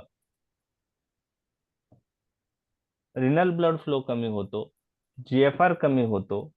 जीएफआर कमी झाल्यामुळं बॉडीला, म्हणजे ज्यावेळेस हायपोटेन्शन डेव्हलप होतं त्यामुळे किडनीवर पण जो परिणाम होतो, किडनीला ब्लड फ्लो कमी होतो, ग्लोमेरुलर फिल्ट्रेशन रेट कमी होतं आणि मग त्यामुळे रास सिस्टीम ऍक्टिव्हेट होऊन सोडियम वॉटर रिटेन्शन होतं आणि प्लाझ्मा व्हॉल्यूम वाढण्याचा प्रयत्न होतो. ओके, तर it is due to renin release. Okay, तर मी तुम्हाला सांगितलं हायपोटेन्शन मध्ये पेशंट गेला तर सेंट्रल बॅरो रिसेप्टर ऍक्टिव्हेट होतात आणि सिम्पॅथेटिक सिस्टीम ऍक्टिव्हेट होते. सिम्पॅथेटिक सिस्टीम ऍक्टिव्हेट झाले तर नॉरएड्रेनालिनचं रिलीज होतं, रिफ्लेक्स टॅकिकार्डिया होतं. हा नॉरएड्रेनालिन बीटा 1 रिसेप्टर हार्टवर पण ऍक्ट होतो आणि एक्स्ट्राग्लोमेरुलर सेलवर पण ऍक्ट होतो आणि तिथून मग रेनिन रिलीज वाढतं. रेनिन रिलीज वाढलं तर मग अँजिओटेन्सिन 2 बनतं आणि अँजिओटेन्सिन 2 सोडियम वॉटर रिटेन करतो. म्हणजे अल्फा ब्लॉकरमुळं इनडायरेक्टली सोडियम वॉटर रिटेन होऊ शकतात. आता हे झालं व्हेरियस ऍक्शन अल्फा ब्लॉकरच्या. इंडिव्हिज्युअल ड्रग विषयी तुम्हाला कोणीही विचारणार नाही, फक्त नॉलेज पॉइंट ऑफ व्ह्यू आता आपण ते ड्रग डिस्कस करत आहोत आणि त्यानंतर आपण युजेस पाहणार आहोत. फिनॉक्सिबेन्झामाइन नॉन इक्विलिब्रियम टाईप आहे, रिव्हर्सिबल आहे का इरिव्हर्सिबल आहे? मग phenoxybenzamine non equilibrium type inhibition, non equilibrium type of inhibition, irreversible, आणि it binds with covalent bond to the alpha receptor आणि त्याच्यामुळे हे इरिव्हर्सिबल इनहिबिशन होतंय. Okay, venodilatation predominant over arteriodilatation. Venodilatation जास्त होतं आर्टेरिओपेक्षा आणि त्यामुळे पोस्चरल हायपोटेन्शनची रिस्क आहे. याचा ऑनसेट ऑफ ऍक्शन स्लो आहे आणि ड्युरेशन ऑफ ऍक्शन जवळजवळ 3 ते 4 दिवस राहते, कारण इरिव्हर्सिबल इनहिबिटर आहे, म्हणजेच ऍक्शन संपते पण स्लो, म्हणून याला आपण म्हणतो स्लो ऑनसेट सो टर्मिनेशन. लक्षात आलं? Slow onset, slow termination. आता या व्यतिरिक्त अजून एक ऍक्शन तुम्हाला फिनॉक्सीबेन्झामाइनची लक्षात ठेवायची आहे. फिनॉक्सीबेन्झामाइन जे पल्मोनरी सर्क्युलेशन मधलं ब्लड असतं ते सिस्टेमिक सर्क्युलेशन मध्ये शिफ्ट करतं. त्याचप्रमाणे फिनॉक्सीबेन्झामाइन एक्स्ट्रा व्हॅस्क्युलर फ्लुइड जे आहे ते व्हॅस्क्युलर कंपार्टमेंट मध्ये शिफ्ट करतं. म्हणजे एक्स्ट्रा व्हॅस्क्युलर टू व्हॅस्क्युलर आणि पल्मोनरी टू सिस्टेमिक सर्क्युलेशन. आणि ही ऍक्शन महत्वाची आहे शॉक मध्ये. शॉक मध्ये आपण जे अल्फा ब्लॉकर यूज करतो तर अल्फा ब्लॉकर्स फिनॉक्सीबेन्झामाइन काही कंडिशन्स मध्ये यूज करतात. तर ते काय करतं फिनॉक्सीबेन्झामाइन,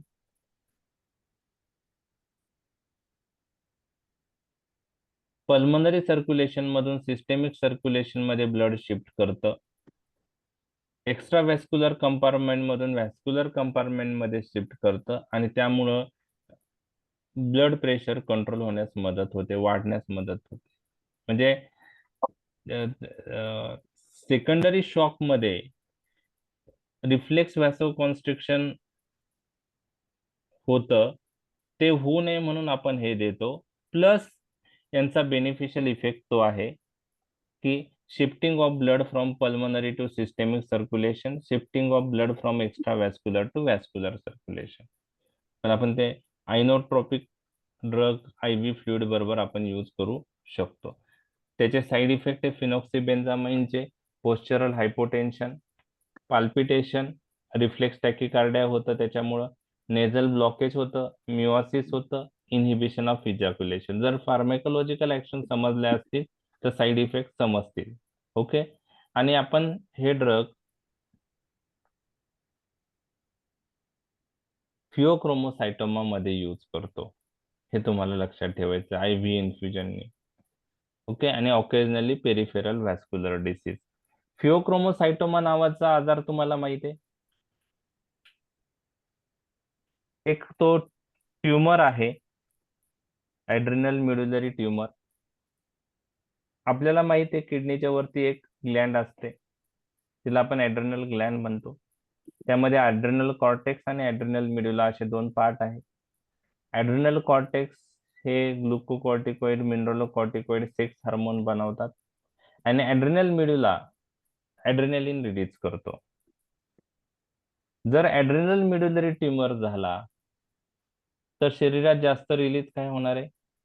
ऍड्रेनालिन. ऍड्रेनल. आणि त्या ट्यूमरला आपण फिओक्रोमोसायटोमा म्हणतो. याची डेफिनेटिव्ह ट्रीटमेंट सर्जरी आहे. पण काही पेशंट मध्ये सर्जरी पॉसिबल नसेल, इनऑपरेबल केसेस असेल तर काय करायचं? आता फिओक्रोमोसायटोमा मध्ये ऍड्रेनालिन रिलीज झाल्यामुळे काय होतं? ब्लड प्रेशर खूप वाढतं. सिस्टोलिक BP 35 ते 40 ने वाढेल, डायस्टोलिक पण 15-20 ने वाढेल. तर सिस्टोलिक म्हणजे ब्लड प्रेशर सडनली राईज होतं. आता ऑपरेटिव्ह इज द डेफिनेटिव्ह मॅनेजमेंट. पण जर ऑपरेशन नसेल शक्य तर आपल्याला काय करावं लागतं? आपल्याला ड्रग्ज देऊन ब्लड प्रेशर कमी करावं लागतं. मग त्यामध्ये आपण अल्फा ब्लॉकर्स यूज करतो. ते व्हॅसोडायलिटेशन करतील आणि ब्लड प्रेशर कमी करण्यास मदत करतील. बीटा ब्लॉकरच्या युजेस मध्ये फिओक्रोमोसायटोमा पाहिला होता का आपण? बीटा ब्लॉकरच्या युजेस मध्ये पाहिलं होतं. गॅमेट P म्हणलं होतं ना मी निमोनिक. बीटा ब्लॉकरचे युजेस, नॉन कार्डिओव्हॅस्क्युलर युजेस मध्ये गॅमेट P म्हणजे फिओक्रोमोसायटोमा. तिथं पण आपण पाहिलंय की बीटा ब्लॉकर यूज करतात. पण एक लक्षात घ्या, जर आपल्याला फिओक्रोमोसायटोमाच्या पेशंट मध्ये अल्फा ब्लॉकर्स आणि बीटा ब्लॉकर्स यूज करायचे असेल, बरोबर आहे, तर बीटा ब्लॉकर कधीच अलोन यूज करायचे नाही. कारण बीटा ब्लॉकर्स जर समजा आपण प्रोपेनॉलॉल यूज केलं, बरोबर आहे, तर प्रोपेनॉलॉल बीटा रिसेप्टर ब्लॉक करतील, बीटा 1 बीटा 2 रिसेप्टर ब्लॉक झाल्यामुळं काय होतं, जो पण ऍड्रेनालिन आहे तो अल्फावर जास्त ऍक्ट होतो आणि जास्त व्हॅसोकॉन्स्ट्रिक्शन होऊ शकतं. त्यामुळं बीटा ब्लॉकर जर फिओक्रोमोसायटोमात यूज करायचे असेल तर always use along with alpha blocker. आपण तर अल्फा ब्लॉकर प्रेफर करतो, पण बीटा ब्लॉकर ऍड करायचे असेल तर आपण ऍड करू शकतो, फक्त अलोन बीटा ब्लॉकर्स यूज करायचे नाही, हे लक्षात घ्या. आता हे झालं फिओक्रोमोसायटोमा. आता दुसरं जे आहे नॅचरल आणि हायड्रोजनेटेड अर्गोट अल्कोलाइड्स, ह्यामध्ये आर्गोटॅमाइन आहे, आर्गोटॉक्झिन आहे आणि त्यांचे हायड्रोजनेटेड अल्कोलाइड्स आहे. तर ते अल्फा रिसेप्टरवर ब्लॉकिंग ऍक्शन आहे, पण त्याचबरोबर ते सिरोटोनिन आणि डोपामाइन रिसेप्टरवरही ब्लॉकिंग ऍक्शन दाखवतात. तर यामध्ये जो आर्गोमेट्रिन नावाचा ड्रग आहे अजून एक, तर त्याला अल्फा ब्लॉकिंग प्रॉपर्टी नाही, तो आपण क्लासिफिकेशन मध्ये डिस्कस केलेला नाहीये. ओके, तुम्ही ओके. त्यानंतर आता अल्फा ब्लॉकिंग ऍक्शन मुळे व्हॅसो डायलेटेशन होतं, हे तुम्हाला माहित आहे, बरोबर आहे. त्यामुळे आपण alpha blocker peripheral vascular disease मध्ये पण यूज करतो, यूज मध्ये येणार आहे. परंतु हे नॅचरल आणि हायड्रोजनेटेड अर्गोट अल्कोलाइड जे आहेत त्यांना अल्फा ब्लॉकिंग ऍक्शन बरोबर सिरोटोनिन रिसेप्टर ब्लॉकिंग आणि डोपामाइन रिसेप्टर ब्लॉकिंग ऍक्शन आहे. अल्फा ब्लॉकिंग ऍक्शन मुळे व्हॅसो डायलेटेशन होतं, परंतु सिरोटोनिन ब्लॉकिंग ऍक्शन मुळे व्हॅसो कॉन्स्ट्रिक्शन होतं. आणि ह्या अर्गोट अल्कोलाइड्स आणि हायड्रोजनेटेड अर्गोट अल्कोलाइड्स ही सिरोटोनिन रिसेप्टर ब्लॉकिंग ऍक्शन मुळे होणारं व्हॅसो कॉन्स्ट्रिक्शन हे प्रीडॉमिनंट आहे दॅन अल्फा ब्लॉकिंग ऍक्शन मुळे होणाऱ्या व्हॅसोडायलेटेशन पेक्षा. मग आता काय, हे ड्रग्ज दिल्याने कोणते चान्सेस आहे, तर व्हॅसो कॉन्स्ट्रिक्शन जास्त आहे व्हॅसोडायलेटेशन पेक्षा. आणि पेरिफेरल ब्लड वेसलचं कॉन्स्ट्रिक्शन झालं तर blood flow to the peripheral tissue काय होणार आहे, कमी होणार आहे. आणि त्यामुळे peripheral vascular insufficiency, gangrene of the toes and fingers होऊ शकतं, इस्पेशली अर्गोटिझम मध्ये.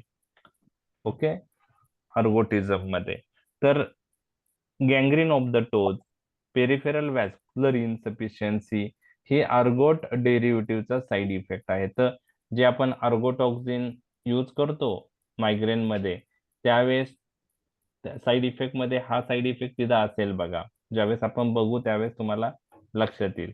तर हे पेरिफेरल व्हॅसो कॉन्स्ट्रिक्शन जे आहे ते कोणत्या ऍक्शन मुळे होतं, सिरोटोनिन ब्लॉकिंग. हायड्रोजनेशनचा फायदा काय, तर अल्फा ब्लॉकिंग ऍक्शन वाढते सिरोटोनिन ब्लॉकिंग पेक्षा, त्यामुळं व्हॅसो कॉन्स्ट्रिक्शनचे चान्सेस कमी होतात, कमी व्हॅसो कॉन्स्ट्रिक्शन होतं. तर हायड्रोजनेटेड अल्कोलाइड जे आहे त्याच्याबरोबर व्हॅसो कॉन्स्ट्रिक्शन कमी आहे. ओके, त्यामुळं ते देताना आपण काळजी घेतली पाहिजे. त्यांचा मेन यूज आहे मायग्रेन, आणि डायहायड्रो अर्गोटॉक्झिन हे कॉग्नेशन एन्हान्सर म्हणून पण यूज होतात. आता फेंटोलामाइन नावाचा अजून एक ड्रग आहे, तो पण नॉन सिलेक्टिव्ह अल्फा ब्लॉकर आहे, इक्विलिब्रियम टाईप आहे. फिनॉक्सीबेन्झामाइन आणि फेंटोलामाइन मध्ये फरक काय आहे, फिनॉक्सीबेन्झामाइन नॉन इक्विलिब्रियम टाईप आहे, फेंटोलामाइन इक्विलिब्रियम टाईप आहे. फिनॉक्सीबेन्झामाइन इरिव्हर्सिबल आहे, फेंटोलामाइन रिव्हर्सिबल आहे. Phenoxybenzamine slow onset slow offset action आहे. फिनॉक्सीबेन्झामाइनची ऍक्शन तुम्हाला मी सांगितली slow onset slow offset. Phentolamine हा फास्ट ऍक्टिंग आहे आणि त्याची ऍक्शन पण लवकर टर्मिनेट होते कारण तो रिव्हर्सिबल ब्लॉकर आहे, म्हणून फास्ट ऑनसेट फास्ट टर्मिनेशन तुम्हाला लक्षात ठेवायचं आहे. फेंटोलामाइन मध्ये पण व्हेनोडायलेटेशन प्रिडॉमिनंट असतं आर्टेरिओ डायलेटेशन पेक्षा. तर फेंटोलामाइन आणि फिनॉक्सीबेन्झामाइनचं कंपॅरिझन लक्षात आलं तुम्हाला? Yes sir. ओके. मग कुठं होतं हे फेंटोलॅमाइन यूज? तर फिओक्रोमोसायटोमा मध्ये. तर एक लक्षात घ्या, डेफिनेटिव्ह ट्रीटमेंट सर्जरी आहे. इनऑपरेबल केसेस मध्ये फिनॉक्सिबेन्झामाइन आपण यूज करतो कारण तो लॉंग ऍक्टिंग आहे.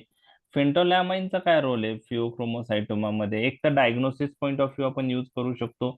समजा एखाद्या पेशंटला हे ड्रग डायग्नोसिस आपण आता बाकी गोष्टींनी तर करणारच आहोत, पण जर फेंटोलॅमाइन दिलं आणि ब्लड प्रेशर सडनली कमी झालं व्यवस्थित, तर याचा अर्थ आपण म्हणू शकतो की हे ऍड्रेनालिन एक्सिस मुळे आहे, चान्सेस फिओक्रोमोसायटोमाचे आहे. तर डायग्नोसिस पॉईंट ऑफ व्ह्यू आहे आणि intra operative point of view म्हणजे ज्या पेशंट मध्ये आपण सर्जरी करतो त्या पेशंट मध्ये आपण फेंटोलॅमाइन देतो. का देतो त्याचं रिझन सांगतो. ज्यावेळेस फिओक्रोमोसायटोमाची पेशंटला आपण ऑपरेशन साठी घेतो, तर पहिला टास्क असतो की त्याचं पहिले ब्लड प्रेशर कमी करा आणि मग ऑपरेशनला आपण घेऊ शकतो. मग स्टार्टिंगला तुम्ही फिनॉक्सिबेन्झामाइन देऊन ब्लड प्रेशर कमी केलं, चालू शकतं. किंवा फेंटोलॅमाइन पण आपण देऊ शकतो इनिशियल कंट्रोल साठी. आता ड्युरिंग सर्जरी काय होतं? ड्युरिंग सर्जरी काय यूज करायचं? तर ड्युरिंग सर्जरी काय यूज करायचं म्हणजे आता ब्लड प्रेशर कंट्रोल झालेला आहे, पेशंटला सर्जरीला घेतलेला आहे आणि आपण ते ट्युमर काढणार आहोत. पण ट्युमर काढल्यानंतर मग ट्युमर काढताना आपल्याला हे ड्रग कंटिन्यू का करायचं? तर during handling of the tumour पण ऍड्रेनालिन रिलीज होऊ शकतं आणि बीपी ड्युरिंग सर्जरी शूट होऊ शकतो. त्यामुळे ड्युरिंग सर्जरी पण आपल्याला अल्फा ब्लॉकर देणं गरजेचं आहे. तर त्यात आपण फेंटोलॅमाइन प्रेफर करू शकतो, फास्ट ऑनसेट आहे त्याचा, बरोबर आहे. तर त्यात आपण यूज करतो. तर फिओक्रोमोसायटोमा मध्ये एक यूज आहे फेंटोलॅमाइनचा. दुसरा यूज आहे क्लोनिडिन विड्रॉवल आणि चीज रिॲक्शन.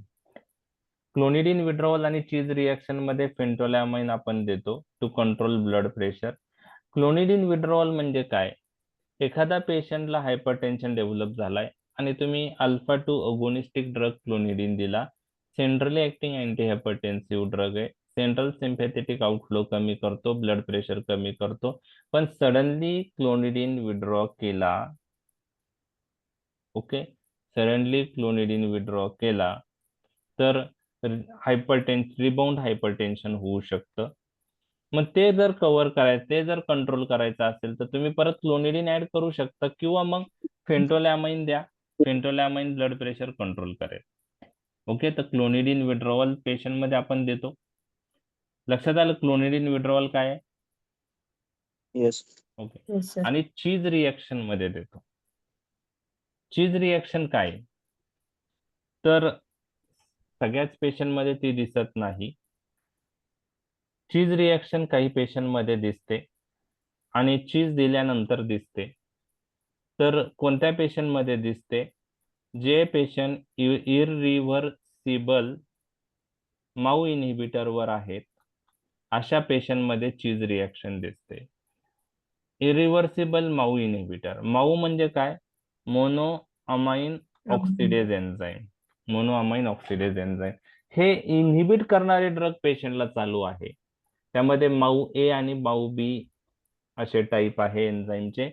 तर आपण जर इरिव्हर्सिबल नॉन सिलेक्टिव्ह माऊ इन्हिबिटर पेशंटला देत आहोत, इरिव्हर्सिबल नॉन सिलेक्टिव्ह माऊ इन्हिबिटर म्हणजे असा ड्रग जो माऊ ए आणि माऊ बी असे दोन्ही एन्झाईम इन्हिबिट करतो आणि ते पण इरिव्हर्सिबली इन्हिबिट करतो. अशा पेशंट मध्ये काय होतं की कॅटाकोलामाइनचं मेटाबॉलिझम होत नाही. लक्षात आलं? बर, आता अशा पेशंट मध्ये जर पेशंटनी चीज घेतलं तर तुम्हाला काय लक्षात ठेवायचंय की काही सबस्टन्स असे आहेत जसं चीज आहे, बनाना आहे, योगर्ट आहे, दही, बियर आहे, वाईन आहे. ह्या सबस्टन्स मध्ये टायरामाइन असतं. ऐकलंय tyramine? Yes, sir. Indirectly Indirectly acting acting. Sympathomimetic, indirectly acting. तर हा टायरामाइन काय करतो? हा टायरामाइन आहे ना, तुम्हाला माहिती आहे इनडायरेक्टली ऍक्टिंग सिम्पॅथोमायमेटिक ड्रग आहे तो टायरामीन आता ह्या चीज, बियर, वाईन, बनाना, योगर्ट यामध्ये पण टायरामाइन असतं आणि हे सबस्टन्स पेशंटने कंझ्युम केल्यानंतर टायरामाइन रिलीज होतो. नॉर्मली जर पेशंट इरिव्हर्सिबल माऊ इन्हिबिटर वर नसेल तर हे टायरामाइन लिव्हर मध्ये माऊ एन्झाईमनी मेटाबोलाइज होईल. क्लिअर? आणि त्यामुळं पेशंट मध्ये काही होणार नाही. पण जर पेशंट इरिव्हर्सिबल माऊ इन्हिबिटर वर असेल तर हा टायरामाइन लिव्हर मध्ये मेटाबोलाइज होणार नाही. नाही. तो ब्रेन मध्ये जाईल, इनडायरेक्टली ऍक्टिंग सिम्पॅथोमायमेटिक आहे, प्रीसिनॅप्टिक न्यूरॉन मध्ये जाईल, नॉर ऍड्रेनालिनचं रिलीज वाढवेल, नॉर ऍड्रेनालिन मग बाहेर पडून अल्फा बीटा रिसेप्टर वर ऍक्ट होईल आणि सडनली हायपरटेन्शन पेशंटला डेव्हलप होईल. त्याला आपण चीज रिॲक्शन म्हणतो. Cheese reaction. आणि त्यासाठी पण आपण फेंटोलॅमाइन यूज करतो. लक्षात आलं? फेंटोलॅमाइन ऑल्सो आपण we use for one condition, जे नॉर ऍड्रेनालिन डोपामाइन आपण देतो तर अल्फा मेडिएटेड व्हॅसोकॉन्स्ट्रिक्शन होतं. जे नॉर ऍड्रेनालिन देताना ते व्हेसल मधून बाहेर पडलं, एक्स्ट्रा व्हॅसेशन होताना अल्फा रिसेप्टर वर ऍक्ट होऊन व्हॅसोकॉन्स्ट्रिक्शन होऊ शकतं. ते रिव्हर्स करायचं असेल तर आपण फेंटोलॅमाइन देऊन ते रिव्हर्स करू शकतो. तर हे झालं फेंटोलॅमाइन बद्दल. 5 milligram IV repeated as required आपण यूज करू शकतो. आता सिलेक्टिव्ह अल्फा 1 ब्लॉकर मध्ये प्रॅझोसिन, टेराझोसिन, डोक्साझोसिन, अल्फोझोसिन ड्रग आहेत. ते सिलेक्टिव्ह अल्फा 1 रिसेप्टर ब्लॉकर आहे, म्हणजे ते अल्फा 2 रिसेप्टर वर ऍक्ट होत नाही. थेराप्युटिक डोसला अल्फा 2 ब्लॉक करत नाही. Selective alpha 1 blocker prazosin, terazosin, doxazosin, alfuzosin, tamsulosin. त्यामध्ये पण काही डिफरन्सेस आहे या ड्रग मध्ये. काय काय आहे ते मी सांगतो. तर प्रॅझोसिन सिलेक्टिव्ह अल्फा 1 ब्लॉकर आहे. 1000 टाइम्स सिलेक्टिव्हिटी अल्फा 1 ला आहे आणि तो अल्फा 1 चे सगळे सबटाइप इनहिबिट करतो. अल्फा 1A पण इनहिबिट करतो, बी पण करतो आणि अल्फा 1D पण करतो. Alpha 1A, alpha 1B, alpha 1D सर्व इनहिबिट करतो. मग बेनाइन हायपरट्रॉफी ऑफ प्रोस्टेट मध्ये उपयुक्त राहील का नाही तो? नाही. नाही. अल्फा 1A पण ब्लॉक करतोय, अल्फा 1B पण करतोय, 1D पण करतोय. तर तसा तो उपयुक्त राहणार आहे. अल्फा 1A करतोय ना तो ब्लॉक. ठीक आहे, म्हणजे तो पेशंट मध्ये इम्प्रुव्हमेंट दाखवणार आहे BHP च्या. पण तो अल्फा 1B पण ब्लॉक करतोय. बरोबर आहे, इनहिबिट करतोय. आणि अल्फा 1B कुठं असतात? ब्लड व्हेसलवर. आणि ते इनहिबिट झाले तर काय होईल? व्हॅसो डायलेटेशन, म्हणजे पोस्चरल हायपोटेन्शन त्याच्याबरोबर दिसणार आहे. लक्षात आलं तुम्हाला? किंवा हायपोटेन्शन ऍडव्हर्स इफेक्ट दिसणार आहे. ठीक आहे. तर प्रॅझोसिनचं हा पॉइंट तुम्हाला लक्षात ठेवायचा आहे. अल्फा 2 ऍक्शन नाही, त्याला अल्फा 2 ब्लॉकिंग ऍक्शन नसल्यामुळं नॉर ऍड्रेनालिनचा रिलीज तो वाढवत नाही प्रीसिनॅप्टिक न्यूरॉन मधून. पोस्चरल हायपोटेन्शन याच्याबरोबर दिसतं. लेस मार्क असतं कारण आर्टेरियल डायलेटेशन जास्त आहे व्हेनोडायलेटेशन पेक्षा. फेंटोलॅमाइन, फिनॉक्सिबेन्झामाइन मध्ये व्हेनोडायलेटेशन जास्त होतं. प्रॅझोसिन बरोबर आर्टेरियो डायलेटेशन जास्त आहे व्हेनोडायलेटेशन पेक्षा. आणि पोस्चरल हायपोटेन्शन कशामुळे होतं? व्हेनोडायलेटेशनमुळे. परंतु चान्सेस आहेत प्रॅझोसिन बरोबर पोस्चरल हायपोटेन्शनचे कमी आहेत आणि त्यामुळे पेशंटला चक्कर येणं, डोकं दुखणं हे सिम्पटम्स पहिले दिसतात, डिझीनेस आणि फेंटिंग. आणि तुम्हाला पहिला डोस दिला तरी काही पेशंट तुम्हाला तक्रार करू शकतात की थोडं चक्कर आल्यासारखं वाटतं, हेडेक होतंय. तर हे का होतं? की पोस्चरल हायपोटेन्शनमुळे. मग ते अवॉइड करायचं असेल तर तुम्हाला प्रॅझोसिन लो डोसला स्टार्ट करायचा. आणि कधी स्टार्ट करायचा? बेड टाइमला. आणि ग्रॅज्युअली तुम्ही डोस इन्क्रीज करू शकता. तुम्ही BD पण यूज करू शकतात. ओके, ते पण आहे. BD TDS पण यूज करू शकतात. ठीक आहे. तर 0.5 to 1 mg स्टार्टिंग डोस आहे बेड टाइम आणि 1 to 4 mg BD TDS पण यूज करू शकतात.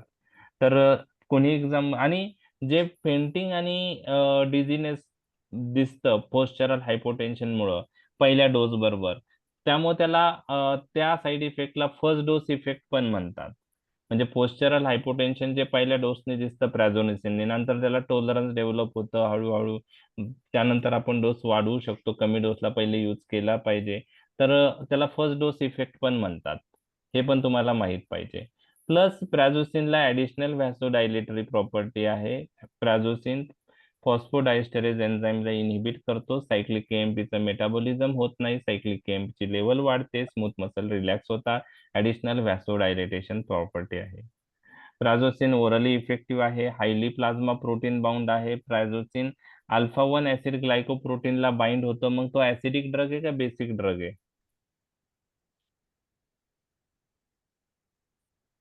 प्राझोसिन हा बेसिक ड्रग आहे. Basic drug binds to alpha 1 acid glycoprotein.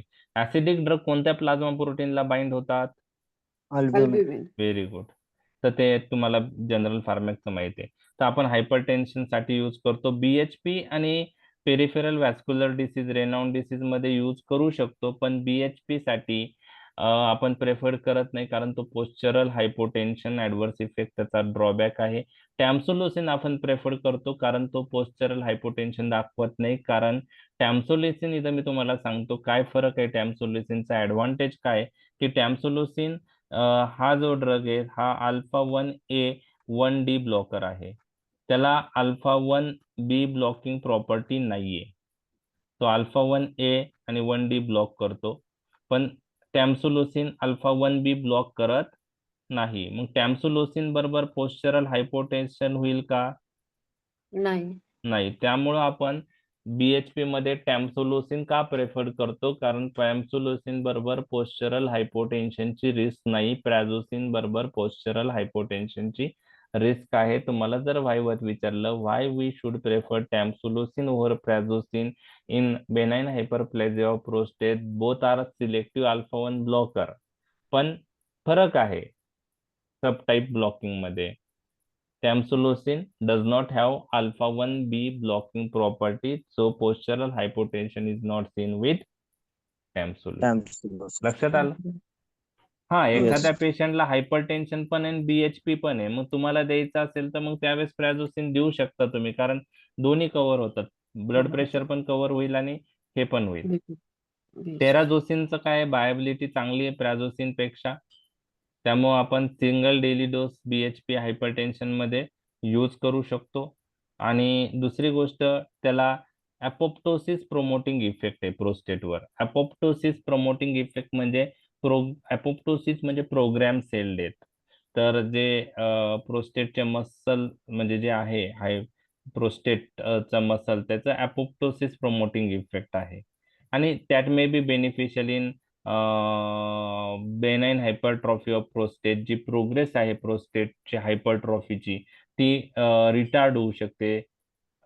He action alpha 1 रिसेप्टरशी रिलेटेड नाहीये. तर ती टेराझोसिनला पण आहे, डोक्साझोसिनला पण आहे अपोप्टोसिस प्रोमोटिंग ऍक्शन, आणि अल्फोझोसिनला पण अपोप्टोसिस प्रोमोटिंग ऍक्शन आहे. बाकी डोस वगैरे एक्झाम मध्ये विचारणार नाही. ओके, तर हे सर्व ड्रग तुम्ही हायपरटेन्शन प्लस बीएचपी साठी यूज करू शकतात. ओके,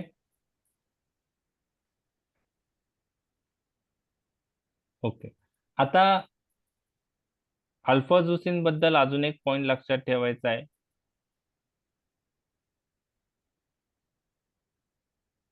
की it is metabolized by CYP3A4 enzyme.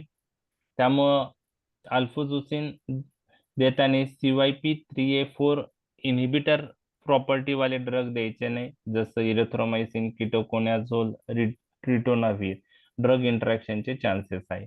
आता टॅम्सोलोसिन आणि प्रॅझोसिन मधला डिफरन्स तुम्हाला माहीतच पाहिजे. मी तुम्हाला सांगितलं की टॅम्सोलोसिन हा अल्फा 1A1D रिसेप्टर ब्लॉकर आहे. त्याला अल्फा 1B ब्लॉकिंग प्रॉपर्टी नाही. त्यामुळं टॅम्सोलोसिन बरोबर पोस्चरल हायपोटेन्शन आणि रिफ्लेक्स टॅकिकार्डियाची रिस्क नाही.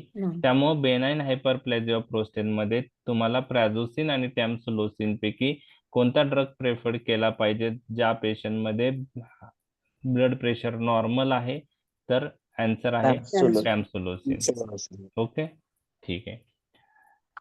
परंतु टॅम्सुलोसिनला ॲपोप्टोसिस प्रमोटिंग ऍक्शन नाहीये जी टेराझोसिन, डॉक्झॅझोसिन, अल्फाझोसिनला आहे. तर ठीक आहे, त्याचा तो एवढा सिग्निफिकंट नाहीये. आपल्याला main symptom point of view alpha blockers use करतो. युहोम्बिन सिलेक्टिव्ह अल्फा 2 ब्लॉकर्स आहे. Last part uses of alpha blockers.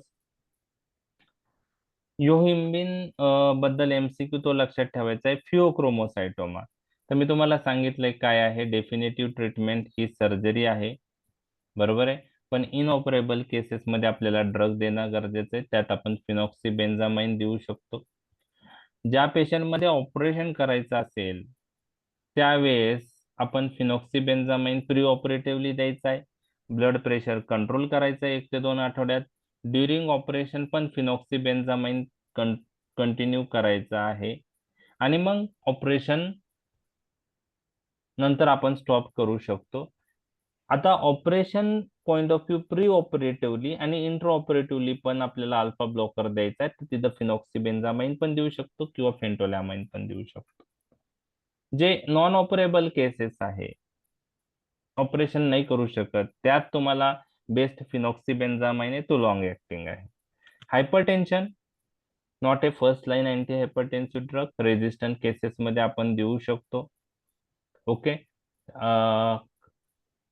फेंटोलॅमाइनचे अजून यूजेस आहे क्लोनिडिन विड्रॉवल आणि चीज रिॲक्शन. दोन्ही मी एक्सप्लेन केलेले आहे. सर्वात महत्वाचं 2 मार्कला आलं, how alpha blockers are effective in benign hypertrophy of prostate. The alpha blockers decrease the tone of urinary bladder, trigone, sphincter and prostatic smooth muscle and increase urine outflow, increase urination. लक्षात आलं? by blocking alpha receptor. Okay, तर यामध्ये benign hypertrophy of prostate मध्ये 2 गोष्टी असतात. एक म्हणजे काय होतं की एक तर हायपरट्रॉफी होतं, प्लस जे प्रोस्टेट स्मूथ मसल आहे, ट्रायगोन आहे, स्फिंक्टर आहे, त्याचा टोन पण वाढतो आणि त्याच्यामुळे युरिनरी ऑब्स्ट्रक्शन होतं. ओके, तर यामध्ये साईज ऑफ द प्रोस्टेट वाढते, प्लस टोन पण वाढतो प्रोस्टेट स्मूथ मसल, स्फिंक्टर आणि ट्रायगोनचा. तर जे साईज वाढते त्याला आपण स्टॅटिक कॉम्पोनंट म्हणतो आणि जो टोन वाढतो त्याला डायनॅमिक कॉम्पोनंट म्हणतो. आणि अल्फा ब्लॉकर्स हे टोन कमी करतात. म्हणजे कशात इम्प्रूव्हमेंट होणार आहे, कोणत्या कॉम्पोनंट मध्ये इम्प्रूव्हमेंट होणार आहे अल्फा ब्लॉकर्स दिल्याने? Urine flow. युरिन आउटफ्लो वाढेल, म्हणजे डायनॅमिक कॉम्पोनंट इम्प्रूव्ह होईल. पण जी साईज ऑफ द प्रोस्टेट आहे त्याच्यावर काही परिणाम होतो का? नाही. स्टॅटिक कॉम्पोनंट एफेक्ट होत नाही. आणि त्यामुळं साईज ऑफ द प्रोस्टेट जी वाढलेली आहे ती पुढे वाढू नये म्हणून, ती साईज वाढू नये म्हणून किंवा ती कमी व्हावी म्हणून आपण अल्फा ब्लॉकर बरोबर 5 अल्फा रिडक्टेज इनहिबिटर देतो. 5 अल्फा रिडक्टेज इनहिबिटर हे ग्रुप मध्ये फिनास्टेराइड, डुटास्टेराइड ड्रग येतात. आणि हे ड्रग काय करतात? टेस्टोस्टेरॉनचं कन्व्हर्जन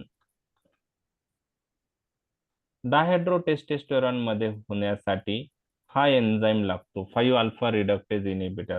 आणि हा डायहायड्रोटेस्टोस्टेरॉन बनल्यानंतर तो टेस्टोस्टेरॉन रिसेप्टरवर ऍक्ट होतो आणि साईज ऑफ द प्रोस्टेट वाढवत असतो. म्हणजे टेस्टोस्टेरॉन डायरेक्टली बाइंड होत नाही टेस्टोस्टेरॉन रिसेप्टरला, तो कशात कन्वर्ट होतो? डायहायड्रोटेस्टोस्टेरॉन. आणि मग तो रिसेप्टरवर ऍक्ट होतो. मग आपण हे कन्व्हर्जन जर इनहिबिट केलं तर डायहायड्रोटेस्टोस्टेरॉन बनला नाही, तर टेस्टोस्टेरॉन रिसेप्टरवर ऍक्शन कमी होऊन जाणार, कारण तो बनलाच नाही. तर मग त्यासाठी आपल्याला ते एन्झाईम जे आहे कन्व्हर्टिंग एन्झाईम साठी, कन्व्हर्जन साठी जे एन्झाईम लागतं ते इनहिबिट करणं गरजेचं आहे. टेस्टोस्टेरॉनचं कन्व्हर्जन डायहायड्रोटेस्टोस्टेरॉन मध्ये होऊ न देण्यासाठी आपल्याला असा ड्रग यूज करायचा जो 5 अल्फा रिडक्टेज एन्झाईमला काय करेल? इनहिबिट करेल. आणि त्याच्यात कोणते ड्रग आहे? फिनास्टेराइड आणि डुटास्टेराइड. ओके, तर ते आपण देतो. ते कोणता कॉम्पोनंट इम्प्रूव्ह करतात? Static component. ओके, तर पहा 2 क्लासेस ड्रग आहे. 5 alpha reductase inhibitor, finasteride, dutasteride, arrest the growth, reduce the size of prostate, improve static component. आणि alpha blockers, prazosin like drug, decrease the tone of the prostate, bladder, neck muscle and improve dynamic component. लक्षात आलं? म्हणजे alpha blocker urinary outflow वाढवतात, फक्त सिम्पटमॅटिक improvement ते करतात, size of the prostate ते कमी करत नाही. त्यासाठी 5 alpha reductase inhibitor, finasteride, dutasteride देणं गरजेचं आहे. आणि अल्फा ब्लॉकर्स दिल्याने वॉइडिंग सिम्पटम चांगले रिलीव्ह होतात इरिटेटिव्ह सिम्पटम पेक्षा. वॉइडिंग सिम्पटम्स कोणते असतात? Hesitancy, increase residual urine, narrowing of the stream, dribbling, urine व्यवस्थित बाहेर पडत नाहीये, ड्रिबलिंग फॉर्म मध्ये बाहेर पडतंय, स्ट्रीम नॅरो झालेली आहे, ते इम्प्रूव्ह होतात. Then इरिटेटिव्ह symptom. इरिटेटिव्ह म्हणजे फ्रिक्वेन्सी, अर्जन्सी, नॉक्च्युरिया हे एवढे इम्प्रूव्ह होत नाहीत. वॉइडिंग सिम्पटम जास्त इम्प्रूव्ह होतात. आणि विथिन 2 weeks सिम्पटमॅटिक रिलीफ देतात ते. Okay, alpha 1 blocker do not affect prostate size, only produce symptomatic improvement, no effect on the disease progression. Finasteride is a 5 alpha reductase inhibitor, acts by decreasing the size of the prostate. So primarily affects static component of obstruction. Okay, आणि त्याला काही दिवस लागतात, around 6 महिने maximum effect यायला लागतात. Okay, त्यानंतर secondary shock जे आहे त्यात आपण फिनॉक्सिबेन्झामाइन यूज करतो. तर शॉक मध्ये जे रिफ्लक्स व्हॅसोकॉन्स्ट्रिक्शन असतं ते रिव्हर्स करतात. प्लस फिनॉक्सिबेन्झामाइन पल्मोनरी सर्क्युलेशन मधून ब्लड सिस्टेमिक सर्क्युलेशन मध्ये टाकतं. एक्स्ट्रा व्हॅस्क्युलर कंपार्टमेंट मधून फ्लुइड व्हॅस्क्युलर कंपार्टमेंट मध्ये टाकतं आणि ते पण इम्प्रूव्ह त्या पण ऍक्शन त्या शॉक मध्ये इम्पॉर्टंट आहे. Peripheral vascular disease, yes, alpha blockers आपण यूज करतो. पेरिफेरल व्हॅस्क्युलर डिसीज साठी आपण अल्फा ब्लॉकर्स यूज करू शकतो. ऍड्रेनर्जिक ड्रग पण आपण पेरिफेरल व्हॅस्क्युलर डिसीज मध्ये देऊ शकतो. ओके, तर ते व्हॅसोडायलेटेशन करतात अल्फा ब्लॉकिंग ऍक्शन मुळे. कंजेस्टिव्ह हार्ट फेल्युअर मध्ये हे ड्रग व्हेनोडायलेटेशन आणि आर्टिरिओ डायलेटेशन करून प्रीलोड आणि आफ्टर लोड कमी करतात आणि त्यामुळं वर्क ऑफ द हार्ट म्हणजे हार्टवरचं वर्क जे आहे ते कमी होतं. परंतु बाकी ड्रग्स अवेलेबल आहे त्यामुळे ते जास्त प्रेफर्ड होतात. तर हार्ट फेल्युअर मध्ये पण ते यूज करतात. आता हे लास्ट 7th आणि 8th यूज. पाईप थेरपी पहिले इम्पॉर्टन्स मध्ये यूज केली जायची. त्यात आपण सिल्डेनाफिल जास्त यूज करतो. तर पाईप थेरपी मध्ये काय व्हायचं की पॅपाव्हेरिन, फेंटोलॅमाइन देऊन इंजेक्शन देऊन पेनाइल इरेक्शन केलं जायचं. परंतु आता ते आपण ती थेरपी वापरत नाही पाईप थेरपी. तर papaverine, phentolamine, penile erection point of view हे drug combination papaverine, phentolamine use केलं जायचं. तर त्याचं रिझन जे आहे ते व्हॅसोडायलेटेशन झाल्यामुळं पेनाइल इरेक्शनला मदत होते त्यामुळे ते यूज केले जायचं. परंतु इंजेक्शन दिल्यानंतर काही कॉम्प्लिकेशन्स होतात, त्या लोकल इंजेक्शन दिल्यामुळे व्हायचे, त्याच्यामुळे आता पाईप थेरपी यूज करत नाही. पाईप म्हणजे papaverine phentolamine induce penile erection, short form तो pipe. Papaverine oblique phentolamine induce penile erection. तर आता आपण त्यासाठी जास्त सिल्डेनाफिल जो आहे तो ड्रग यूज करतो. ओके, ते ड्रग फॉस्फोडायस्टरेज एन्झाईम इनहिबिट करतं. आणि फॉस्फोडायस्टरेज एन्झाईम कशासाठी लागतं तुम्हाला आता माहित झालंय, सायक्लिक एएमपीच्या मेटाबॉलिझमसाठी. तो एन्झाईम इनहिबिट झाल्यामुळे सायक्लिक एएमपीचं मेटाबॉलिझम होत नाही. सायक्लिक एएमपीची लेवल वाढते आणि स्मूथ मसल रिलॅक्स होता आणि व्हॅसोडायलेटेशन होतं आणि पेनाइल इरेक्शनला मदत होते. तर ते आहे. आणि स्कॉर्पिओन स्टिंग मध्ये प्रॅझोसिन आता आपण यूज करतो. कोणत्या जे पॉइझनस आहेत काही स्कॉर्पिओन्स कोकण साईडचे. आपल्याकडचे ते स्पेसिस नाहीये आपल्याकडं. तर आपल्याकडं लिग्नोकेन किंवा अँटीहिस्टॅमिनिक ड्रग्स त्याच्यावर पेशंट कव्हर होतो. परंतु जे रत्नागिरी त्या साईडचे पेशंट आहेत तिथं तुम्हाला प्राझोसिन महत्वाचं आहे. तर रिझन असं आहे की जे कार्डियक कॉम्प्लिकेशन ह्या स्कॉर्पियन वेनममुळे होत होते. तर ते अल्फा रिसेप्टर ऍक्टिव्हेट झाल्यामुळं होत होते. तर ते प्राझोसिन देऊन आपण त्या पेशंटमध्ये ते कार्डियक कॉम्प्लिकेशन कमी करतो आणि त्याच्यामुळं ते लाईफ सेव्हिंग म्हणून आपण म्हणू शकतो की त्याने खूप सारे डेथ्स कमी झालेत प्राझोसिन. तर तिथं तो होतो. तुम्हाला ते आता डॉक्टर बाविस्कर माहीतच असतील त्यांच्याविषयी. ऐकलंय तुम्ही? Yes sir, yes. तर त्यांनी ते डिस्कवर केलंय. ते त्यांनी पब्लिश करण्याचा प्रयत्न केलता इंडियन जर्नलमध्ये, पण कोणते जर्नल ते पब्लिश करायला डाटा तयार नव्हते. लॅन्सेट मध्ये त्यांनी पाठवलं आणि लॅन्सेट जे one of the best journals आहेत, त्या लॅन्सेटनी त्यांचा तो डाटा पब्लिश केला आणि त्यानंतर मग आफ्रिकन कंट्रीजमध्येही त्यांचे रिझल्ट आल्यामुळं त्यांनी आफ्रिकन कंट्रीजमध्ये त्याचा यूज करून पाहिला. तिकडं पण ते स्कॉर्पियन तशा प्रकारचे भेटायचे, तर त्यामध्येही खूप इम्प्रुव्हमेंट झाली. तर त्याचं आर्टिकल असेल ते तुम्ही वाचा, तुम्हाला अजून चांगलं माहिती भेटेल. कारण आता फार्मॅक पॉइंट ऑफ व्ह्यू इतकं डिटेल आपण जात नाहीये. ठीक आहे. तर अल्फा ब्लॉकर्स आपला टॉपिक संपलेला आहे. ठीक आहे. आता याच्यामध्ये ग्लाउकोमा हा टॉपिक आहे आणि ग्लाउकोमा नंतर आपला एएनएस संपतंय. ग्लाउकोमा तसं लॉंग क्वेश्चन साठी तुम्हाला विचारणार नाही सीसीएमपी पॉइंट ऑफ व्ह्यू. परंतु आपण ब्रीफ मध्ये पाहूया. 2 मार्कला जर क्वेश्चन आला तर आपल्याला तो अटेम्प्ट झाला पाहिजे. शॉर्ट नोट आली तर अटेम्प्ट झाला पाहिजे. कारण एएनएस वरचे क्वेश्चन्स काही एक्झाम मध्ये आलेले आहेत आणि खूप जणांचं एएनएसच वीक राहायचं. म्हणजे आतापर्यंत जे एक्झाम दिलेले आहेत त्यात एएनएस काही जणांचं वीक राहायचं, कारण डे टू डे क्लिनिकल प्रॅक्टिसमध्ये डिसीज रिलेटेड ट्रीटमेंट तुम्हाला डिटेलमध्ये आहे. एएनएस रिलेटेड काय होतं की ती सिस्टीम अंडरस्टँडिंग ज्याची झाली त्याला सोपं जातं, ज्याची नाही झाली शेवटी नाही होत तो. ठीक आहे. तर एएनएस करायचं असेल तर आत्ताच तुम्ही चांगल्या प्रकारे करा. ठीक आहे. नंतर शेवटी नाही होणार एएनएस. ठीक आहे. चालेल. समजलाय topic? Yes sir, yes. Okay. चालेल. उद्या आपण ग्लाउकोमा पाहूया.